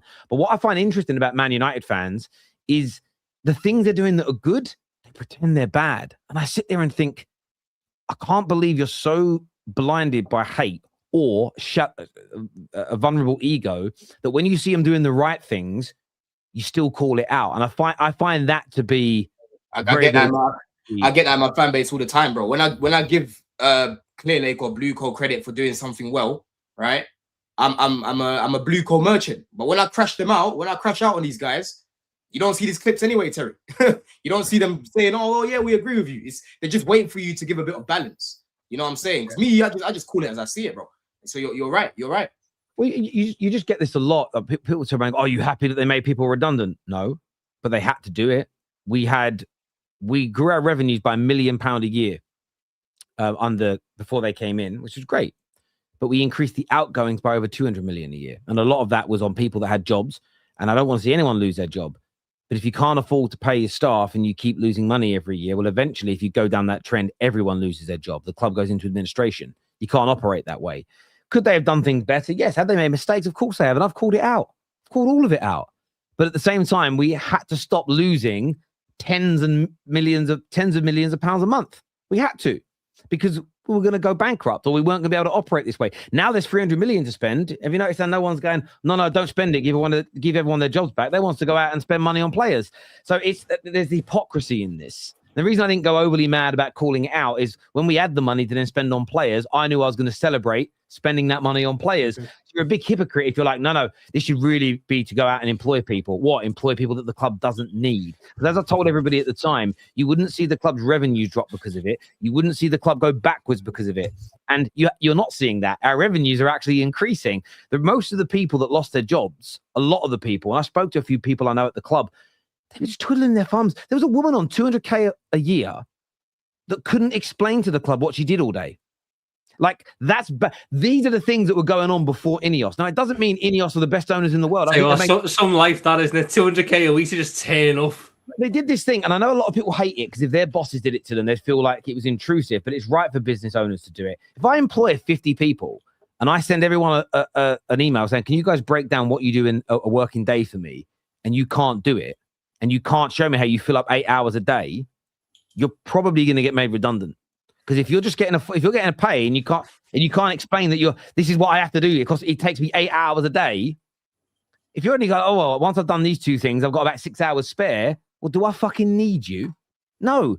And they had to move a lot of these people on. The mistake where the cruel part is the Glazers and the people that run it prior. They should never have hired most of these people. So there is an element where They should have been hired as consultants rather than bringing them in as like permanent staff. But I look at it this way, right? Let's say I go and hire 10 people today that my business cannot afford. And then I sell the business to you, Don. And then you come in and you assess it and go, bloody hell, if I keep paying these 10 people Terry hired, the business in 12 months is going to go bankrupt and everyone loses their jobs. You might turn around and go, listen, you 10 guys, sit you down. There's your severance package. I've got to make you redundant. Now, on the surface, Football Terrace, new owner, makes 10 people redundant. You might look like the bad guy. But actually, the bad person was me by hiring people we couldn't afford in the first place. But yet, nobody wanted to focus on that and have an honest conversation. That's half the time, though, because the journalists writing about it don't run businesses. They don't understand how it works. And football fans are sometimes a little bit fickle. And I just look at these things and I think to myself, the club had to be fixed. I didn't like the fact that people lost their jobs, but I understood the rationale and the reason behind it. And for me, we're doing a lot of good things in the transfer window. We've got to sign the players, so I'm not counting my chickens before they've hatched. But I do find it interesting that the same fans are now getting excited about what next season might look like with the same people only 12 months ago saying we're dead and buried because of all these things. That's the thing, though, Terry. Like a lot of people struggle to have that. What's the word I'm looking for? Like critical thinking, right? Because like in a few years' time, that's when they'll probably look at it in hindsight and say, you know what? Yeah, that was good that we did that. Because they don't have the foresight. It's all about short term. Yeah, exactly. Very much short term. It's like, oh my god, they've come in here and they're ripping everything apart, because bro, I've told you bare times about how people at Chelsea were being overpaid. A lot of the players were overpaid. They brought down the wages, but like you, there's also players here who are getting big wages, bro. Like Neto and these sort of guys, they still get paid a lot of money. You know what I'm saying? But end of the day, there's just it's tough to have conversations with people that will only give credit when they actually see these things. What's the word? Like the labor coming. A lot of people who didn't work corporate wouldn't understand it, and that's the thing. They wouldn't understand it. Yeah, maybe that's it happened on my job a year and a half ago, and they cut off half the staff, and I was like, damn, bro. I was like, I might be next. I was blessed that I didn't lose my job, but a lot of people left. I remember there was a department I worked with in the bank, and I really liked everyone that was in it. There's like 40 of them. None of them hit targets. The department was losing millions of pounds a year, and then one day they said, we're cutting the department. And people were horrified by it. And I said, look, it doesn't make any money. It's a loss. It doesn't have any. I said, I've always understood it. It's not nice that it happens. In fairness, in the bank, people got very nice payouts. So it wasn't the end of the world for them. But, this is the weirdest thing for me is people say things like, oh, you got rid of so many staff. It's terrible. Man United still employ more people than any other club in England. And this is what's crazy. There are 4 or 5 clubs that now have a bigger turnover than we do. If there's an outrage at United not employing more people, why isn't that same energy thrown at the clubs that earn more money than we do, that we still hire more people than? And this is why I said to a lot of people, if you think these 3 or 4 clubs are better run than us, yes, well, they have less staff than us. So this idea that cutting the staff is going to make us worse run doesn't make any sense. We were overstaffed and bloated and were hemorrhaging money in multiple areas. And yes, some of it sounds pernickety, literally counting screws in certain departments. But at the same time, businesses have to take care of the pennies and the pounds cake to take care of themselves. And it's horrible that normal, everyday people lost their jobs. And I don't wish that on a single soul. But the cruel people were the idiots that hired them when they weren't needed and not a necessity for the club in the first place. Those should be the people condemned. Otherwise, the only other option is keep losing hundreds of millions of pounds every year. What do you think is going to happen to the club? It's going to go down the toilet, and then everyone loses their jobs. You go into administration and you're finished. That, for me, is a much worse option than cutting it off at the bud and starting again. Moving to the next super chat here. There's a great super chat there, Josh. Plus, we've got 43 million for Rasmus. So Rasmus will break even on him this year with that 43 coming in. Again, another great sale. Another ridiculous investment in a player that wasn't good enough, that was costing us money on ridiculous. Boy. Yeah, I backed it. I thought it could be a good signing for us. I got it wrong, absolutely, but we moved it on and we did a good job. Don, do you still want Europe, or was Staffy right? You are a fraud, by the way. I want a Champions League, not Europe. I want a Champions League. Sidhum came to my channel and told me, hey, by the way, when you see Don on Friday, make sure you ask him this question, because he's been running around now saying, oh, he's happy he's not in Europe. Bro, I said I wanted Champions League football. I didn't say I want Europe. You changed it and said, oh, Europe, you need Europe. You shouldn't be in Europe. I said I want Champions League. That's what I said many times, right? I even said the other day, yeah, I never want Chelsea to lose, but bro, if Sunderland beat us, so be it. Because I can't do these trips watching cows in the Conference League and Europa League. I told you, man, it's not the same anymore. So I told you, if it's not Champions League, I'll only take Europa if we win the FA Cup. Other than that, if it's not Champions League, just give me one game a week then. That's what I said. This year says, I think London Donsky. I'm in London. They said. Oh, I'm in London, Donsky, to invite you to the parade. Impossible, bro. You went to West Ham. I have a friend that went to the parade. I mean, he went to London to get West Ham. Come on, man. How are you trying to compare West Ham same level as Arsenal? Yeah. West Ham's the ends, bro. I don't live in North London. Tom, will you take Lacroix to replace Konate?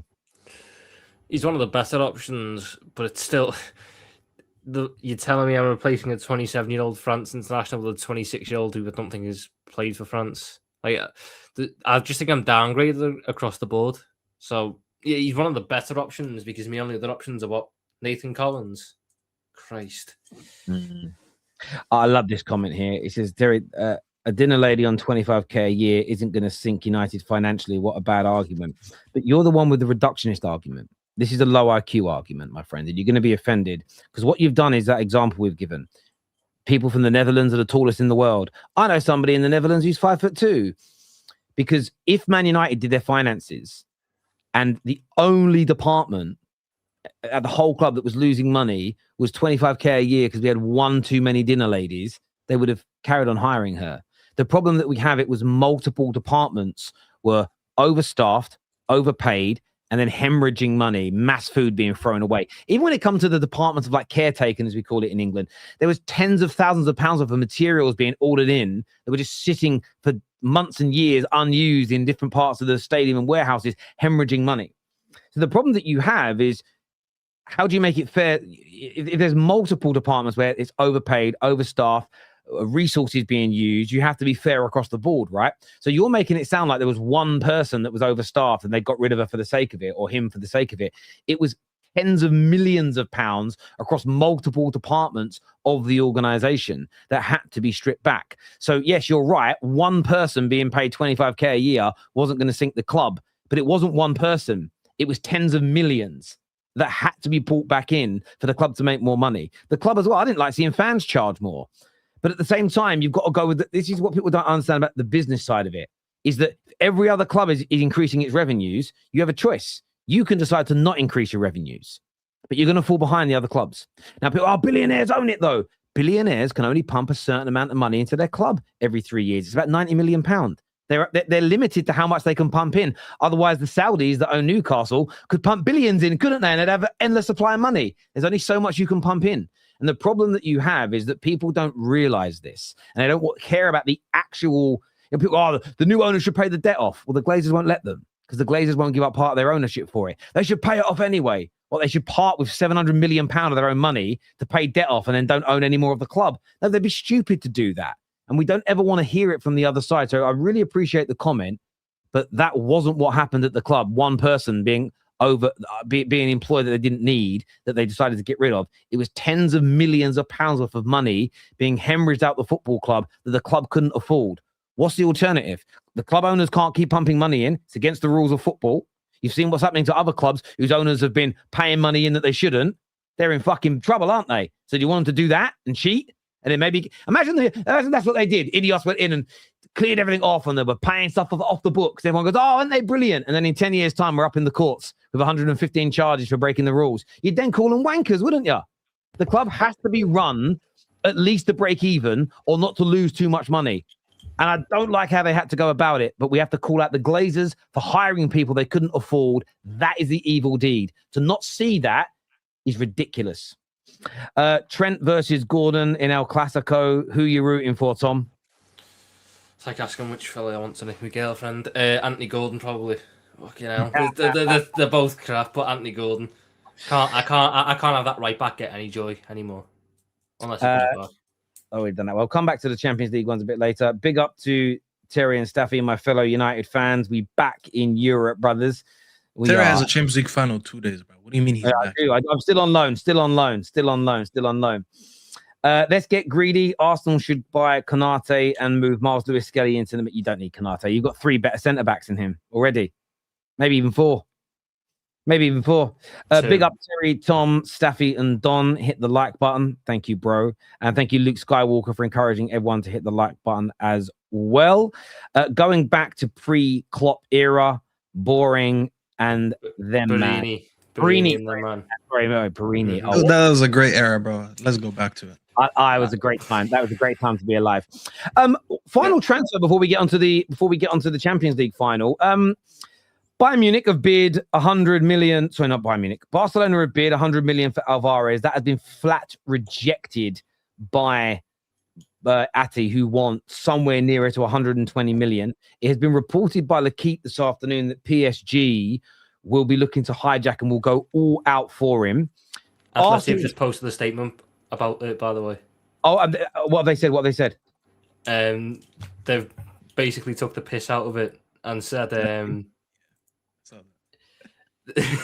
they took the piss out of it and said, here we go, we've sent a fax to Barcelona with our transfer offer for Yamal, 4 tickets for Bad Bunny, an annual subscription to ABC, and a bag of sunflower seeds. We eagerly await the response to prepare the announcement. Hang on a minute. KJ put it in the chat. Hang on. This is actually from Atletico Madrid. Yeah, it's official. That's actually from Atletico's official account. You know what's interesting, right? Just really interesting before you guys have it saying it, right? I've been following this story from its inception because obviously the Premier League club involved. And what's very interesting is there's been multiple reports from Spain, some saying Barca will go all out, some saying Barca don't have the money for it. And I still think we might hit a point in this summer where Barca do that whole, we can't register people. I think that might come. But what the Spanish press said all along is that Atletico understand the player wants to leave and they're open to selling him to Arsenal or PSG, but they will do everything in their power to stop him from going to Barca. And the one thing I will say, look, not everything in these reports will end up being true, but what Ati have just done, because I don't think if Arsenal bid 100 million today or PSG did, I don't think you get that response from them. Does that make sense? It feels like they are so desperate for him not to go to Barcelona. It's crazy. Because he wants to go to Barca. They'll do anything to stop that. I think he should request a move regardless. Whether it's the Barca or PSG, these are 2 great. Yeah, that's what I'm saying. Like, regardless, go to any of these 2 clubs. Don't be like stubborn and just say Barca or whatnot. Because Barca are working on a special project right now, and I understand the excitement.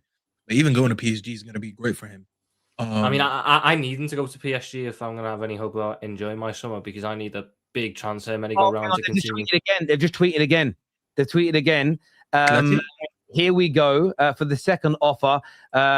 We've had a problem. We've run out of tickets for tomorrow's concert, so we've approved the previous proposal with 6 for one on Sunday, and I think it's a picture of Pedri. That's Pedri.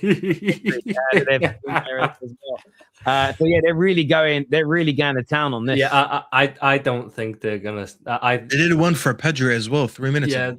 That's the one. Well, what's interesting about it is that the wording from journalists. I like to look at it.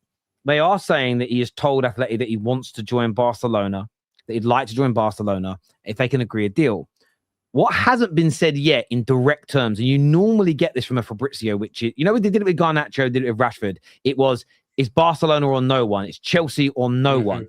That hasn't been said yet. And I think, for me, the PSGs and the Arsenals are just going to sit back here. They know that he prefers them, but he hasn't quite ruled other clubs out as of yet. So look, maybe it goes to Barcelona and it's over very quickly. But I don't know. I think PSG are going to do something in this. I've got a real sneaky feeling PSG. I need them to go PSG because I need Barcola to become available. No. Forget that. You're doing the wrong scenario. Here, I have a scenario for you guys. I need some happiness in my life, Staffy. I've just lost half my players. Barcola is not going to do anything for you, Tom. I promise you. All he's going to do is going to dribble past 3 players, miss the target, and you're still going to stay shit. I would rather that than Gakpo dribbling past no one and missing the target. At least I get the bit of a ooh. But you put it like that, or that makes sense. What do you mean? Why do you need to call him, man? Because Rio's not allowed to play more than 500 minutes because he will get injured. So are you sure that Slot likes the French? Maybe he doesn't like Rio because he's English, but are you sure he likes French? Anyways, forget that. I have a better scenario for you guys. I have a real one too, all right? This is very plausible, okay? Julian Alvarez, Arsenal, forget him. I don't think he's going there. Don't get him. He goes to PSG. One of the 3 PSG players has to be sold because all 3 of them are too good to be on the bench. It's impossible. Kvaratskhelia is not going anywhere. I know how much Arsenal fans love him. He's not going nowhere. And then you got Dembele, who's a Ballon d'Or winner. He's not going nowhere. That team is his. So Julian Alvarez realistically goes in and replaces Desiree Doué. You go and buy Desiree Doué and you put him on the left wing. And to me, that is better. Not necessarily, is he a better attacker currently than Alvarez? Probably not. But is he better for what you need? Yes. I think you should wait for him to go to PSG if that happens, and you go in and bid for Desiree Doué. Desiree Doué is an attacker that you do not have. You don't have a similar profile to him. You have a dead left wing that you guys need to solve. None of your players are good enough for as elite as him in 1v1. You get an absolute world-class player on that left wing. I don't see Doué. World-class? You're doing too much, bro. Well, Bacola's not world-class. Desiree Doué has world-class talent, yes. I thought you said Bacola. Doué's not world-class. Desiree Doué. Doué's not world-class yet. He's not world-class yet. I also don't see world-class talent. He's a world-class talent. I don't see Doué leaving PSG though, because he's so versatile that he can play. He can play on the left. He can play on the right. He can play on the left. He can play on the right. He can also play in the midfield 3. Yeah, Doué's a top player. But I don't. The one that will go if Alvarez goes is Barcola. Yeah, but it's more realistic. realistic. No, but the thing about Barcola is Barcola's already benched. So I'm doing it based on the scenario of Julian Alvarez going to PSG, because none of the current front 3 for PSG is sitting on the bench. They're too good to be bench players. So I'm just realistically thinking, who's the likely to drop out? I'm thinking it's Doué. And what happens when Doué gets dropped out? He moves. Where can he go? I think Arsenal would be a perfect fit for him. I think it would be a great signing. And I think most Arsenal fans would love it. I think Alvarez they'd love it. It would be a good sign. I just don't see it happen. I don't see. I think Doué is the one with the most potential out of that front line. I think Doué has the potential to go to challenge right at the very top for Ballon d'Ors on a consistent basis. I don't see PSG wanting to let go of that, especially after they spent so long trying to get that deal done when they got him in. So, and when you talk about they're not all going to be starters. Probably not. I don't see Enrique going to a 4-2-3-1 type thing. I think he wants to stick to 4-3-3. But if Doué is a right winger and a left winger. Kvara is a right winger and a left winger. Dembele can cover all of the positions. Alvarez is a striker. I could see them being 1 in, 1 out type thing, where one game it's Alvarez, Dembele, Kvara. The next game it's Kvara, Doué, Dembele. When you've got 4 guys in 3 positions, but 3 of them are so versatile, you can justify taking one of them out and knowing that they'll get 2 in afterwards. Whereas Alvarez, it's a bit of a harder fit because he can only really play the one position. I cannot see Doué leaving PSG. I can't see that one happening. I think the only one that will go for them is Barcola. And if that happens, I think a lot of Premier League clubs will be in for that move because that is one of I don't think the Bacola's preferred position is literally where KK is, bro. And who's displacing him? Like that's arguably the best left winger in the world. You know what I mean, bro? So yeah, man, I think Due leaving Staffy, like even if Alvarez comes, he would still be the one next up on the bench, if anything, and then Bacola will drop down even more, bro. You know what I'm saying? So yeah, man, Due is not realistic for me personally. I think Bacola scenarios, that's all.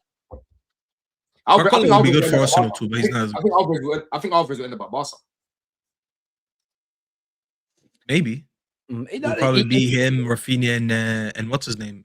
Anthony Gordon.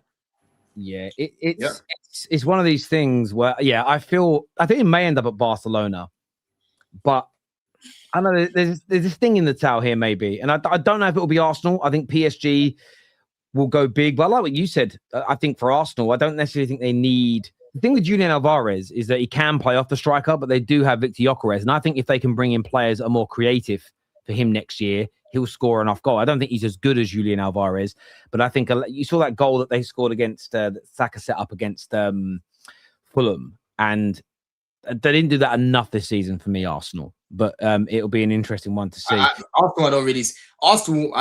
That's not realistic for me either, man. Unless you sell Gyökeres or Havertz, there's just hella man up there, and Martinelli's gonna go, and Martinelli needs to go. He's not. Who wants to what? Havertz gonna move to the left then? Don. That's what I'm saying. Send someone for the left. Boys. Because I've read it all. This is what the reports about Arsenal said. Sammy McBell, Ornstein both said the same thing. Arsenal were interested, but it would mean one of those, Gyökeres or Havertz, would have to go. Oh yeah. See? Kai Havertz would be the most likely of the two to go because they're not going to get rid of Gyökeres straight away, which is why I think Arsenal may end up pivoting towards more of a left winger or they're looking at Morgan Rogers. I think it might be players that complement the strikers as opposed to replace one of the strikers. I wouldn't be surprised if they went and got Morgan Rogers and a Barcola or a Due and someone that plays on the wing. Does that make sense? I wouldn't be surprised because what they need to add Arsenal is more moments players that will score from nothing, create their own goals. And you look at most of the players they're linked to, they all seem to do that in some capacity. So that's what I think Arsenal will do personally. They have a very good chance Krupp is more realistic because I don't think he can, really demand to be starting right now. I know he had a really good season as a teenager. But if you think about it long term, if he pops off in his first season, there's a lot of games to go around. Havertz, naturally would just start to get phased out, right? Or Gyökeres could naturally just start to get phased out and he gets moved on. You know what I'm saying? Especially now with Berta, I think we're gonna start to learn even more about the guy. I mean, I'll be honest. Hold on, Tom, let me just finish, bro. I think with Berta, we'll start to learn more about him because he's only been here 1 year.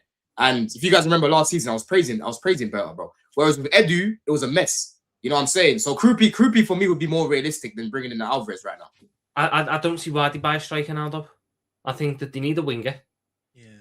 But when you're looking at striker, Victor Gyökeres finally came into his own in the last month of the season. Yeah. He finally started to figure out his role and put in consistently strong performances where he was impacting the team, not only with goals, but with his general play. You'd finally figured that out. So I don't see why, after spending all season getting to that point, you then pivot in a completely different direction with the striker, because whatever you think of Alvarez and Krupi, they're not anything like Gyökeres in terms of his play style, in terms of the areas he wants to operate in and the runs he wants to make. So that's why I'm sitting there now going, I don't see why you're pushing, why the striker is the thing now. Certainly, 2 years, 3 years, 100%, that's where you got to be looking when Gyökeres is 29, 30. But I think that right now, whilst you have Havertz in the background, and I think that you're going to struggle to move Havertz on this summer. I think you're missing what Julian Alvarez would bring to them. If they get Jesus is going to go, I think most likely. If they were to bring in Alvarez, I think they'd move on Kai Havertz, and you could play Alvarez and Gyökeres together because Alvarez is not an out-and-out 9. He doesn't play like that. They're too similar in profiles. I'll be honest. Yeah. They combine well together. But then I'm looking at the rest of the squad going. So you got Alvarez and Gyökeres up top, Saka on the right, and then you've got. So who gets dropped out? Who gets dropped out of midfield then, Terry? Are you going to put Eze on the left, or are you still buying that left wing yet? And then Eze and Odegaard, the pair of them. Tom, you know what it is for me, bro. You know what it is. Alvarez, bro. Alvarez didn't like this thing at Man City where he's being moved out of position. He's got Haaland there, who we all know is the guy, right? And on top of that, bro, him and his family didn't really like England like that. They didn't really like the weather. You know, they prefer Spain and all of these things, bro. So realistically, bro, I just don't see it. I know what Terry's saying, oh, you can play Haaland and Alvarez together. In reality, I don't see Alvarez going to a team like that when he can literally be Barcelona's main guy or PSG's main guy up top. I don't disagree. I think if he had a choice of all of them, he's going to go to Barcelona. I agree, but they may not be able to get a deal done. PSG may not be like it's an option for him. It's never been shut down by his team. It's never been shut down that Arsenal not interested. And I think for someone who covers transfers on a regular basis, the only time you know a deal can't happen is when multiple journalists and the camp go, it's only one club, or Arsenal have no interest in a player. So I think it's there, but I do agree with you. There are other teams that are above him in the pecking order. Viewers, give us your thoughts, give us your opinions in that comment section below. This here says that Yildiz and Rodgers is the profiles we need. We play low blocks 90% of the time. We need to play. Time we play. We need players who can open up defenses, not run into spaces. Exactly. You need players. You need players that like them that create good chances for the likes of Gyökeres, right? Gyökeres is a guy who needs a volume of chances, and he needs good chances too. That's when you see him really do well. Don, you don't. I don't see how you say Morgan Rodgers and you say you need someone to create chances for Gyökeres, because he's absolutely the opposite of that. Yeah, I don't think he's not the best passer. He's not the best passer, to be fair. He's not a creator. He's not a chance creator. In terms of breaking lines, I'm saying in terms of breaking lines and creating a bit of chaos and attracting players towards him, Staffy, right? It's not just about Rodgers making that final pass. If he's attracting players towards him, bro, he plays the ball to Odegaard in space or Eze in space. They can create a better chance for the striker. No, but that's not what you signed Rodgers for. Like I had the discussion the other day with Usher, the Arsenal fan. I'm gonna tell you why. You guys know Usher, Arsenal fan. He does reactions here on the terrace. So I was talking to him about that, and I said I think Rodgers would be an elite signing for you guys in terms of ball carrying. I was like, I don't think you have enough P&P and ball carriers in this team. It adds a different element to something I think you might be a little bit weak in right now, which is your transition play. The only problem with this is, if you lose, let's say you lose a Martinelli and you sign a Rodgers, we generally don't have real left wingers. Your left wing options would be something about Eze and Rodgers. So they're too similar of profiles to have in the same team. So while you're adding something, you are losing something else, which is you're losing a true winger. You're losing someone who has pace, someone who can get in behind. He's not the best, but it's a different element to bring off the bench. Like you used to speak about Mudryk as an example, being a different profile to what you used to have. Yeah, and I don't think you sign Rodgers and say, "Yeah, I want someone to create for Gyökeres. Let me sign Rodgers." He's just not what he's meant to come in and do, basically. So I disagree. Yeah, but the thing is, I don't look at him and think, "Oh, you're a great creator, like a Bruno, for example." I don't look at him like that, or KDB. I don't. But I think he's decent enough. I think he's decent enough to create good chances, because one thing about Rodgers, when he will skip past you, bro, in the box, for example, all he's got to do there is just cut it back. I've seen him create like that for Ollie Watkins. I think Gyökeres will hate playing with him, if anything, because he's going to shoot too much. Bro, the chances that he creates for Watkins, I don't know how much you watch of Villa, right? He creates a lot of good chances for Watkins, bro, because that guy ain't clinical, yeah? But Watkins scores a lot of goals because he gets a lot of chances in that team, right? So it's not just about, passing to the players, him creating that final pass, like I've said. Go watch Rio. Rio is a very good example at Liverpool. He might not be the guy that's passing to the players, but he attracts a lot of players towards him. Now you're creating space for other players to create better chances in the team. So that's the point. It's not always about that player creating. It's that player also creating space for others. Like Robert said, we need more players that will open more space on the pitch. And for me, that's what Rodgers does. He opens space for some players who do that, who also have a cutback and a delivery. I just think with Rodgers, I think if they signed Rodgers, they'd be a great sign. But I'm just looking at that and going, is there not the worry that Arsenal then slightly one-dimensional in terms of they're not really having many players that want to run in behind.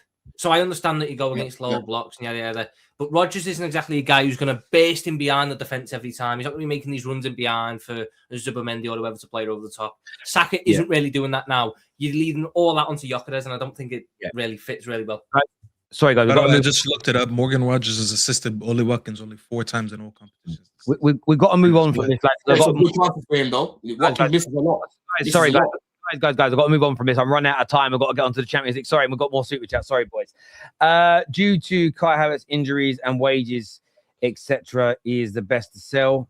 I mean, yeah, look, I think that's one thing with Kai Havertz. Arsenal fans that love him seem to ignore the man has spent the best part of 2 seasons out injured. If I was on Arsenal's board, I'd be heavily considering selling him because he's had 2 seasons where he missed large parts of the season, and there are better players out there overall than him. Blind resume. Sorry, I can't even read today. I'm actually not in a great space. Blind resume. Who's been better according to the stats? This is in all comps: 11 goals, 7 assists, or 13 goals and 10 assists. So he's saying basically, what's better: 11 goals and 7 assists, or 13 goals and 10 assists. I don't know why that's a question. Because 13 goals and 10 assists is more than 11 goals and 7 assists. So I don't get your super chat, Joshua. I mean, he's just said the first one was Saka, the second one was Pedro Neto. What I was about to say is probably... If I'm going to buy a player, I'm not going to look at them based on 2 stats and 2 stats alone. Yeah, that's what I thought he was doing. It's basically 2 players that we don't know who they are. And basically, we're going to pick the higher stats, but it's going to be a player that we rate less, I guess. So. Mm-hmm. This here says, a lot of these are about the Champions League. We're going to get onto that in a minute, people, I promise. The first one was Saka. The second one was, Pedro Neto. Well, we know Saka was better this season overall. And let's be fair, Saka didn't play for how many games? Yeah, his underlying numbers were there, though. Right. Let's move on from that. Champions League final is going to be played tomorrow. How do you see it going, Tom? How do you see the game panning out? Who do you think is walking away? Because it's going to be history either way. Back-to-back winners or Arsenal winning their first. How do you see it going? I think it's going to be a bit of a cagey start. But I think and I hope that PSG get a goal inside the first 25 minutes, 30 minutes. And it forces Arsenal to come out a little bit and play. Because I'll barefaced straight, I do not want Arsenal to win this game. I want PSG to win it. So I want PSG to get an early goal, which forces the game to open up and can play into PSG's strengths. My worry is that PSG don't get that early goal because Arsenal have one of the best defences on the planet. And Arsenal can frustrate and annoy and hit PSG on the break, which I think is a very real possibility. And they've got the set piece set, and we played them early this year. That Safanov flaps at any sort of corner. Any sort of corner or cross he is not comfortable with. So if you're getting guys like Gabriel and Saliba in there who have scored how many goals off of corners this year, basically you're putting Arsenal against a goalkeeper that's not confident on corners. That's a recipe for disaster. That. So I hope PSG win it, and I hope PSG are able to play their game because I quite like watching PSG play football. I think it's some of the best football I've seen. But there's something in the back of my mind which is going, if PSG haven't scored by minute 30, minute 35, I'm gonna start worrying that Arsenal are gonna win this one though, because Arsenal I can trust Arsenal to hold on to a lead. That's the one thing I know I can do. If Arsenal go 1-0 up in that game, I'd trust them to hold on to that lead that they get. How about yourself, Don? How do you see this going? Paul Scholes today predicted a 4-0 win for PSG. Do you see? Oh my God! Do you see? Did he actually say that? Well, 3 or 4-0 win he predicted. He emphasized more on the 4-0. Do you see? Yo, Arsenal... he's such a hater, man. Sorry. Right. Do you see Arsenal taking a beating in this final? Do you see them grabbing? Nah. How do you see it panning out, Don? No, I think. Listen, for me, I think it's going to be a tight game. I think PSG need to make sure they score first, man. I think they need to make sure they score first. I know Arsenal right now, they'll be on cloud 9. It feels like they're kind of going there with the fuck it mentality. We're here now. Let's just play our game sort of thing. We'll see how Arteta sets up. Is it going to be Zubimendi with Rice in the midfield? Or is it going to be more attacking with, Skelly in there, right? Because that's what he did towards the end. And they started to play better. You know what I'm saying? So it's going to be interesting to see how he sets up. But for me, it's very, very important that PSG score. And I hope they score early. Because now, like Tom said, they're going to have to come out, right? Arsenal could be nervous at that point as well. It could go 2 ways, where Arsenal put it on them too, or they start to go on a show in a little bit, and now PSG just start to run ragged, bro. Dembele all over the pitch, fucking Doué all over the pitch, KK just going crazy at whether it's Timber or fucking Mascara that starts on that side, right? But if Arsenal score first, depending when, it could be a long day for PSG. You know, if Arsenal score first, but it's early, I think PSG will have enough time in it. But if they score, let's say, like the 70th minute or something, it's 0-0, 70th minute, they score a goal. That's when I'm gonna be like, yo, it's a squeaky bum time now, innit? You know what I'm saying? So I've predicted PSG to win the game. I'm probably gonna say 2-1. 2-1, I think they'll probably still score in the game, but I think PSG need to score first, man. If they want to make sure they win the game, they've got to score first for me, bro. Because Arsenal, they normally score first. This is the problem. I don't know if you lot have seen that stat in the Prem of how many games they've gone where they were leading or whatever it is, and it's mad, bro. And that's why I told you lot last week, bro. These men have won 1-0 9 times in the Premier League, bro. You know what I'm saying? So I know a lot of people look at PSG's attack, but people kind of sleep on their defense, man. They've got some top players back there, bro. Mendes, Pacho, you know what I mean? Marquinhos, right? They've got Hakimi on the other side. Their midfield, they win the ball back quickly too because they're gonna press the hell out of you. You know what I'm saying, bro? So yeah, I think PSG will still win it because I just think they've got more quality around the pitch. I think they've obviously won it last year. They've got the experience of doing it too. So yeah, I think they'll probably win the game for me, but I think it'll be tight. I think it'll be a tight game. It's gonna be a tight game. It 100% will be. I don't think it's gonna be anywhere near the final of last season, because that Inter Milan team probably should have never been in the final. They got there on the technical, you know, for that semifinal with Barcelona. It's gonna be a lot closer than people think. I think Scholes is just a hater at this point, I'll be honest. And he's hating on everyone. So if Arsenal fans are offended, don't be offended. He's hating on United too. So he's just a hater. It will not be 4 or 5-0. I'd be extremely shocked if there's that many goals in it in general. I do want PSG to win because I don't want another English team winning a Champions League. It's just a simple rule. Maybe Terry wants him to win, but I don't want him to win. But I think it's going to be a lot closer. It's going to be a good game to watch. And I do agree with you, Don. It's going to be very important who scores first. And I know it might sound like very basic analysis, like, oh, of course you want to score first. But here's the thing. It's not going to be anything like a Bayern PSG type game, because I think in those games it was irrelevant who scores first, because there was going to be a lot of goals regardless, and it was going to be a shootout. I don't think this is going to be a shootout for 2 reasons. Number one, Arsenal are defensively way too good to concede that amount of goals. I mean, Scholes saying 4 or 5 goals. They conceded 6 goals all tournament. So for you to say they're gonna concede about the same amount in one game is just ignorant. So they're not gonna concede that much. But you don't want to give an Arsenal chance, this Arsenal team a chance to not have to play football, because they're very good at just saying, here, you can have the ball, try to break us down. Because they defend very well from their front line to their back line. They're well organized around the pitch. They lose the ball, they're very good at winning it back right away. So if you give a team like that a chance to just express their strengths, which is off the ball, you put yourself in a bad predicament. But at the same time, I'm not putting it past this PSG team that if they concede early, they can come back and score, because their quality is insane. They have quality all over the pitch. They have goal-scoring fullbacks, let alone goal-scoring attackers and all that stuff. So they're very, very good, and they're very capable of getting goals. But you just don't want to give them a chance to, as I said, to score early and just defend basically for the remainder of the game.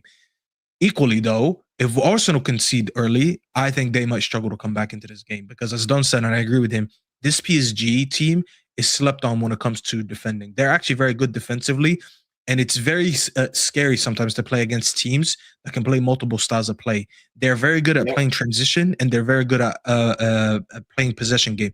We've seen that especially in the second game against Bayern, where they already had a 1-goal lead from the first leg. They left the ball by design for the for most of the game against Bayern, and they were just killing them on counters. The one thing that should be a big worry for anyone who wants PSG to win is that PSG can beat themselves on the day by just being wasteful. I've seen PSG go into games win 4-5-6-0, and I've seen PSG go into games where they can't put the ball in the back of the net. The best example, look at the Chelsea draw, and I believe it was the Liverpool draw. Against Chelsea, they were scoring from like the littlest of XG. They could have shot from the halfway line and scored. that 8-2 Bro, win they was scored their first shot. They scored their first shot in that first game. Well, they had like a very small XG against you guys, but they scored 8. And then against Liverpool, I don't know what the hell they were doing. They were just missing chances left and right. I remember it was like 2-0 or 2-1, I think. What was it, Tom, at Anfield? And I'm like, how's this game not 4-5-0? And it's like PSG, and it should have been like 5 or 6. Exactly. And that's what I'm saying. It depends on what PSG turns up on the day. Chances created will be there, 100%. But if it's a day where they just can't hit a barn door, good luck.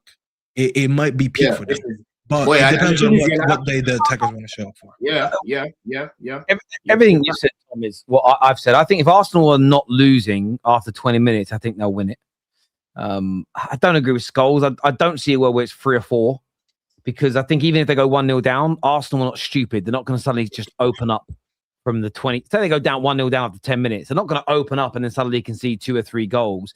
They'll still understand that they could be 1-0 down with 5 minutes to go and equalize and go into extra time. They're not stupid. They don't need to just open up and go for it. I still think PSG are the favourites for me. I'm still going with a narrow PSG win, a 1-0 or a 2-1 or something along those lines. I don't know, it just feels, but I don't want another English team to win it.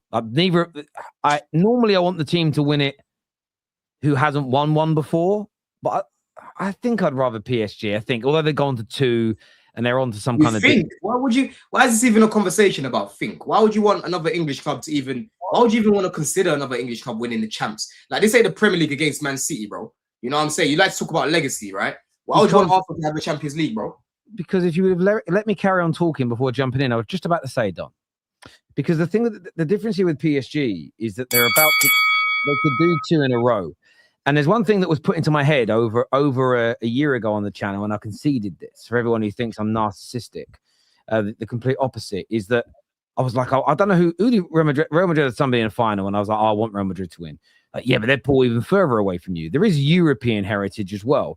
And there is this thing of PSG would move on to 2 Champions League, which is one behind Man United. But it would be 2 Champions Leagues in a row, which is a level of quality that very few teams ever have achieved. And I feel that Arsenal winning a Champions League, yes, it gives another English team a Champions League title, but it wouldn't surpass anything that Man United have done. Yes, it would be a Prem and Champions League in the same year, which smashes everything most clubs in England have done. But United have done that twice. PSG doing it two years in a row is something my club hasn't touched. And I think a lot of people would put their European heritage above Man United's. And I care about, so when you say about heritage, there is that. However, what I actually said right at the beginning is I don't want another English team to win it, but there is part of me that's torn because I don't simply go around chasing the Arsenal hatred and just not want an English team for the sake of it. I think deeper, and my thought is always, what do I think is best for my football club and everything else? And I know if they win back-to-back, one of the first targets PSG fans will have is, let's compare Luis Enrique to Fergie. It'll be my manager that's attacked, nobody else. But the thing is, though, you're opening, you want to try open the door for next season, because if Arsenal win it, regardless of what happens this final, Arsenal will be the favourites again next year to win it, bro. They'll be part of that conversation. So Arsenal could win it now and then win it back-to-back. And you know for a fact, they've already started coming for Klopp. They are going to come for Sir Alex, bro. Yeah, they can, right? But I'm not worried about the fans doing it. I've said this many shows. I care about the media doing it because that's where the weight is held. I've spent. But they will, Terry. I literally saw a thing the other day saying, "Is this the Premier League Bruno season? Is this the best ever Premier League season we've seen from an individual? Like, what is going on? These conversations will happen, Terry. You know how it is. You've been doing this long enough, broski. Yeah, and you know how this is. Okay, so therefore, so I don't want either to win. Is that a logical answer? Is that the answer of a person with any IQ? I want neither to win. Oh, I just feel like PSG are so far from our world, really. You know what I mean? Like, you've still got your treble, you've still got your 3 Champions Leagues. You know what I'm saying? Arsenal, if they win it this season, they could go back to back. I literally said I prefer PSG to win it, so I don't get the argument. I'm just telling you that these things, when I think about them, are not easy decisions, because I'm not motivated by the pointless nonsense hate online like all the other sheep. I think about my club first when it comes to who I prefer to win things. And either club winning this, there'll be attacks on my club first, because it's always Man United first, because we are the benchmark. Fergie is the benchmark. That's why he's always attacked. And Arsenal fans know what I'm talking about. Every time there's a winger in the Premier League doing something good, the first person they say is better than is Bukayo Saka, because he is the benchmark for most wingers in the Premier League. So I don't really want either team to win. I think I'd prefer PSG, but it might change by tomorrow night. But part of me does want Arsenal to win. And I'll tell you why part of me wants Arsenal to win is watching all of you babies that have slagged them off for years, who are in the first stage of your denial curve, watching you all have meltdowns. I have to tell you, because I'm well over it. I'm well over in the acceptance phase of Arsenal being a good team. It doesn't hurt me to the same degree it does everybody else watching it. And watching everybody else struggle with their emotions, I do find that entertaining. I can't lie to you. Since they won the Premier League, watching the meltdowns of people that have said for years winning is all that matters, now try and take it back. Watching people that sort of predicted not to win anything go blah, blah, blah, blah, blah on the radio, on their own streams. That is hilarious. So there is that side of it, which I find so funny and comedic to watch. All the takes of people saying I'll never win anything in Europe, watching them then backtrack and try and find a way out of it and an excuse. That part, as someone who enjoys fan content and football content at large, that part of me really wants Arsenal to win it because it's hilarious. It's absolutely hilarious because most people that have said they've had no chance all year didn't really believe it. They were just projecting. And it's funny to watch them out. Watching Key Thomas on his watch-along melt down if Arsenal score the winning goal. That, for me, is great entertainment. It won't be as fun the other way around, to be honest with you. But from my personal point of view. But, yeah, I'm going with PSG. I think PSG will do it. I don't want either to win. But, yeah, Arsenal have got a good chance. I don't agree with any of this nonsense. They're going to get a beat down. They're going to get smashed up. I'll be honest with you, Terry. I'm here to tell you right now. We don't care. Let me tell you, we don't care. We don't care, brother. We need the Arsenal to lose on Sunday. It's that plain and simple. They're an English team. I'll be honest with you. PSG, when they win, if they win, they will be beefing Marseille fans. They'll be beefing Lyon fans. They'll be beefing people in France. I'm not worried about them. I don't know any PSG fans. Hey, I don't speak French. I don't know anyone who speaks French. I know a lot of Arsenal fans. And I've been avoiding some gatherings because I know certain Arsenal fans will be there. I'm interjecting. I quite clearly said, no, not here we go, because your brain ain't working, Staffy. I heard what you said. You said media. You said not fans. Why the fuck are you bringing up fans? No, because I'm telling you, that's what the focus is going to be. Your rebuttal to me can't be about fans when I said I don't care about the fans. That's ridiculous. So what I'm saying is, if that happens, what's going to happen is fans... No, but hear me out. I'm not talking about the media. I know you said the media. I don't even think the media will be talking about... Like, no one... I'll tell you this. If the game ends and they win and anyone talks about Fergie, fuck it. Let's just have a bet. You get it there. I don't know. Whatever you want me to do, I'll do. I highly doubt it that the minute PSG win, anyone's going to spin it on Fergie. If anything, there is a better chance if Arteta wins, you might hear something about Fergie, but because they'll say, oh, but it took him his first, 6-7 years to win a Champions League versus how long did it take Fergie to win his Champions League? Because Fergie's Champions League legacy with United is not that great. Like, it's just only 2 Champions Leagues. I also don't think if they're going to target anyone, to be fair, I think it'd be Pep. If they're going to target anyone. Pep?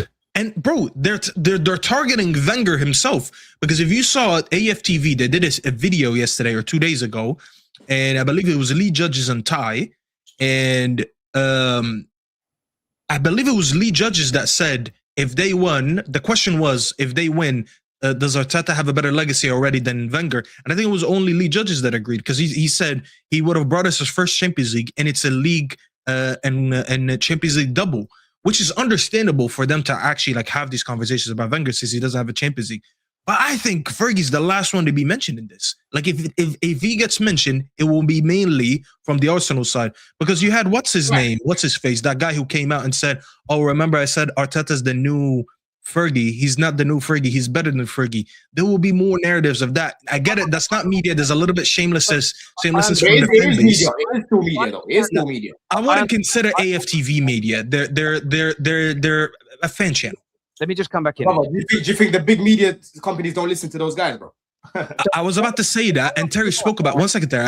I'll let you speak, but you did speak before, Terry, about this. How a lot of the media right now online, they try to do the rage bait thing, where they copy popular trends between fans and TikToks and rage bait. That's the only way the media can feed into this. I don't think anyone logical will. Yes. The problem is, though, there's a lot of dense people that then go, oh, that banter must be real because the media are doing it. The issue that you have is no one takes Julian from AFTV seriously. Even Arsenal fans tell him to shut the fuck up. And if you listen to look at most of the replies to his Fergie comment, it got shut down. That's why I don't react to it in the same way. It's when people say things and then everyone goes, yeah. Well, the last 2 times Ancelotti won Champions League trophies, go back and look at the tweets from the mainstream media talking about Fergie. How can Ancelotti win this and this amount of years when Fergie only won 2? Although Fergie's European is the second most decorated manager in European football history with 7 trophies, but nobody likes to talk about that. I hear what you're saying, and I hope you're right, by the way. So let's just I hope you're right. I hope that Fergie isn't mentioned, but all I was trying to explain to you guys is that's what my thought process is. So at least you understand where I'm coming from. At the same time, I still think right now, the least threat to Man United's legacy out of all the English clubs that win Champions Leagues is Arsenal, as an example. But I did say I prefer PSG to win it. So let's not get twisted. I'm just giving people a bit of depth to what I've got to say, because there is an element of Arsenal winning it, which I'm going to enjoy, which I also explained, is watching people like Don cry. That, for me, is funny. When I watch you on DR Sports, when they score and they pan to your face, like seeing that heartbroken... So hold on a second. So first of you want to say no, but now you're being a hypocrite now. Because so then clearly you care about fans. It's time, Tom. So that means you care about fans. Then if you care about me crying, that means you care about the fans. Then it's not just about the media. So let's not hide behind the media, right? Okay. Let's not hide behind the media, Terry. Okay, no. So let me respond without you repeating the same words over and over again. There's a difference between caring about a football fan saying, I think Arteta's better than Fergie. I go, whatever. What I care about and love fan media is watching the emotional reactions. I do fan channel review. Been doing it for 6 years. One of the most watched football shows in the history of football YouTube. One of the most pioneering shows, and I do it every week, and I love it. But if you watch my show, even when I disagree with people, I don't slag people off, I don't hate on anyone, it's enjoying the content. So there's a difference between enjoying watching fans happy and sad and everything in between versus watching the mainstream media push lies that fans say emotionally in the heat of the moment as real talking points. Yeah, but Terry, we also enjoy them crying when they lose. We also enjoy that too. The same way that you're going to enjoy watching us crying about it, we also enjoy them crying about it too. It's the same exact thing. And if you can show me a video where I've said you enjoying Arsenal losing is bad, I will pay you 10 grand cash today. Yeah, but you're like, oh yeah, but it's not so much about the fans. You don't care about the fans too much on that. It's the media on that. No. I'm already made this distinction to you, Don. I care about if a fan says this manager is better than Fergie, I typically speaking don't care. When you get a fan, say like Luke, who does the overlap, because he's on the overlap and he pushes his lies on the mainstream media, I care about it because it's being pushed through. That means if Julian says Arteta's better than Fergie, I will just laugh at it. I don't really care.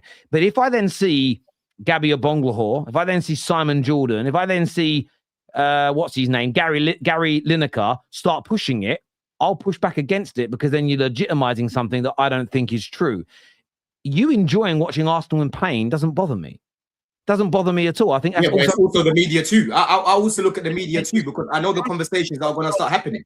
Let me ask you a question. Can you see my distinction between the two things? Do you see where I'm coming from? I can, but it's the exact same thing for me. You're looking at it from your point of view about the media, whereas I'm looking at it as I know how the media is, bro. They listen to a lot of what people say, and they are going to start these conversations. Whether people agree with it or not, these conversations will be had. Right? These conversations will definitely be had, bro. They'll be brought up, and these conversations. Hold on, Terry. If they did win the Champions League, some of these conversations shouldn't be happening, but naturally they will. So for me, I can't be asked to be seeing these conversations. And 2, I want to see these guys in pain. You know what I mean, bro? It's the same thing. It's the same logic. And I don't. This is the only part of the argument that I'm finding really frustrating is I agree with you. And that this comment here, another dumbass. Terry, it's crazy enjoying Arsenal win the Champions League. I didn't say enjoying Arsenal win the Champions League. I said enjoy watching Don cry about it. How can you not understand that? But I'm running out of time because I've got to go out soon. I've got to jump through these super chats. I've only meant to do an hour and a half. I'm very late. Staffy and Don are the same fans that they warn us against when hear regularly about. Bro, you do that repeatedly, comparing managers, players, and legacy. Jaskara, get Terry's Willie out of your mouth. He is the one that brought up another face. Nah, you know what it is? Because I've had enough of this shit. I didn't bring it up. Terry brought up the manager legacy, and I countered it, and I explained what I think the difference is going to be if this team wins it versus this team wins it. I didn't bring it up. So how could you say I do that when I'm just answering what the host of the show mentioned? You absolute idiot. Look, what I'll say very quickly, because I am running out of time, is this, Staffy's also right to challenge it. I'm just telling people my train of thought, what's going on in my head. Maybe whoever wins it, other managers are mentioned, and we're both wrong. Maybe both managers get mentioned, and we're both right. Maybe mine does, maybe he doesn't. I'm just giving everybody my fears, my worries, my concerns, and there's no great outcome here from a Man United fan perspective. As the host of the Football Terrace and the content I like, I think I enjoy watching people get angry at Arsenal, so I will enjoy that element of it. I'm not ashamed to say it. I know I'm not a sheep. I'm a bit different to other people, and I like that. The first one was Saka. The second, okay, I've already done that super chat there. Sorry, people. I've done that one already. Starting to get nervous now. Yeah, you will get nervous, and it's a good thing to feel nervous. It makes games more enjoyable. Do you know what I mean? It's a fucking hard game. It's a really hard game for Arsenal tomorrow. PSG are the favourites. You're gonna have to have the game of your lives, but it's doable for Arsenal. It really is doable. But you're playing PSG, and they're amazing. They're absolutely amazing. And it's not an embarrassment to lose to them either. So it's one of those great games because it's going to be a brilliant night. And I'm glad it's actually 5 p.m. A lot of people are moaning. I think it's much better is that early. I was going to say, for Arsenal fans, here's maybe one advice I'll give. Just enjoy the game, because a lot of people are talking about it too under the microscope. They're too analytical going into the game. Oh, but what's going to happen with the right back, the left side? I get all that, but I'll be honest, Champions League finals are not granted like that. I haven't been in one since 2008. I was like 14 at the time. Yeah. Enjoy it. Don't overdo it. Arteta is going to be compared to Sir Alex with potentially 3 trophies. Only morons will. And if you take those takes seriously, that you're the target audience. Yeah, I think the media hate my view is I think the media hate Arteta so much. They've been talking about punching him this year that they won't legitimize it. If I'm being honest with you, it's years away from them treating him that way. I think they despise him and Arsenal that much that it won't happen. So I think that's always in my train of thought. By the way, I said his European legacy. I said because it would be maybe they do that. Staffy's got a good point there, but I just think they hate Arteta too much. But that's just my view. We see it differently. We can all just agree to disagree and move on. Boys, great show as always. I want to thank our viewers for tuning in. Please like, share, and subscribe. This is going to redirect you to Footy Judge Mo. Until next time, everybody, take care. Goodbye. God bless. And I'm going to see you all again very, very soon.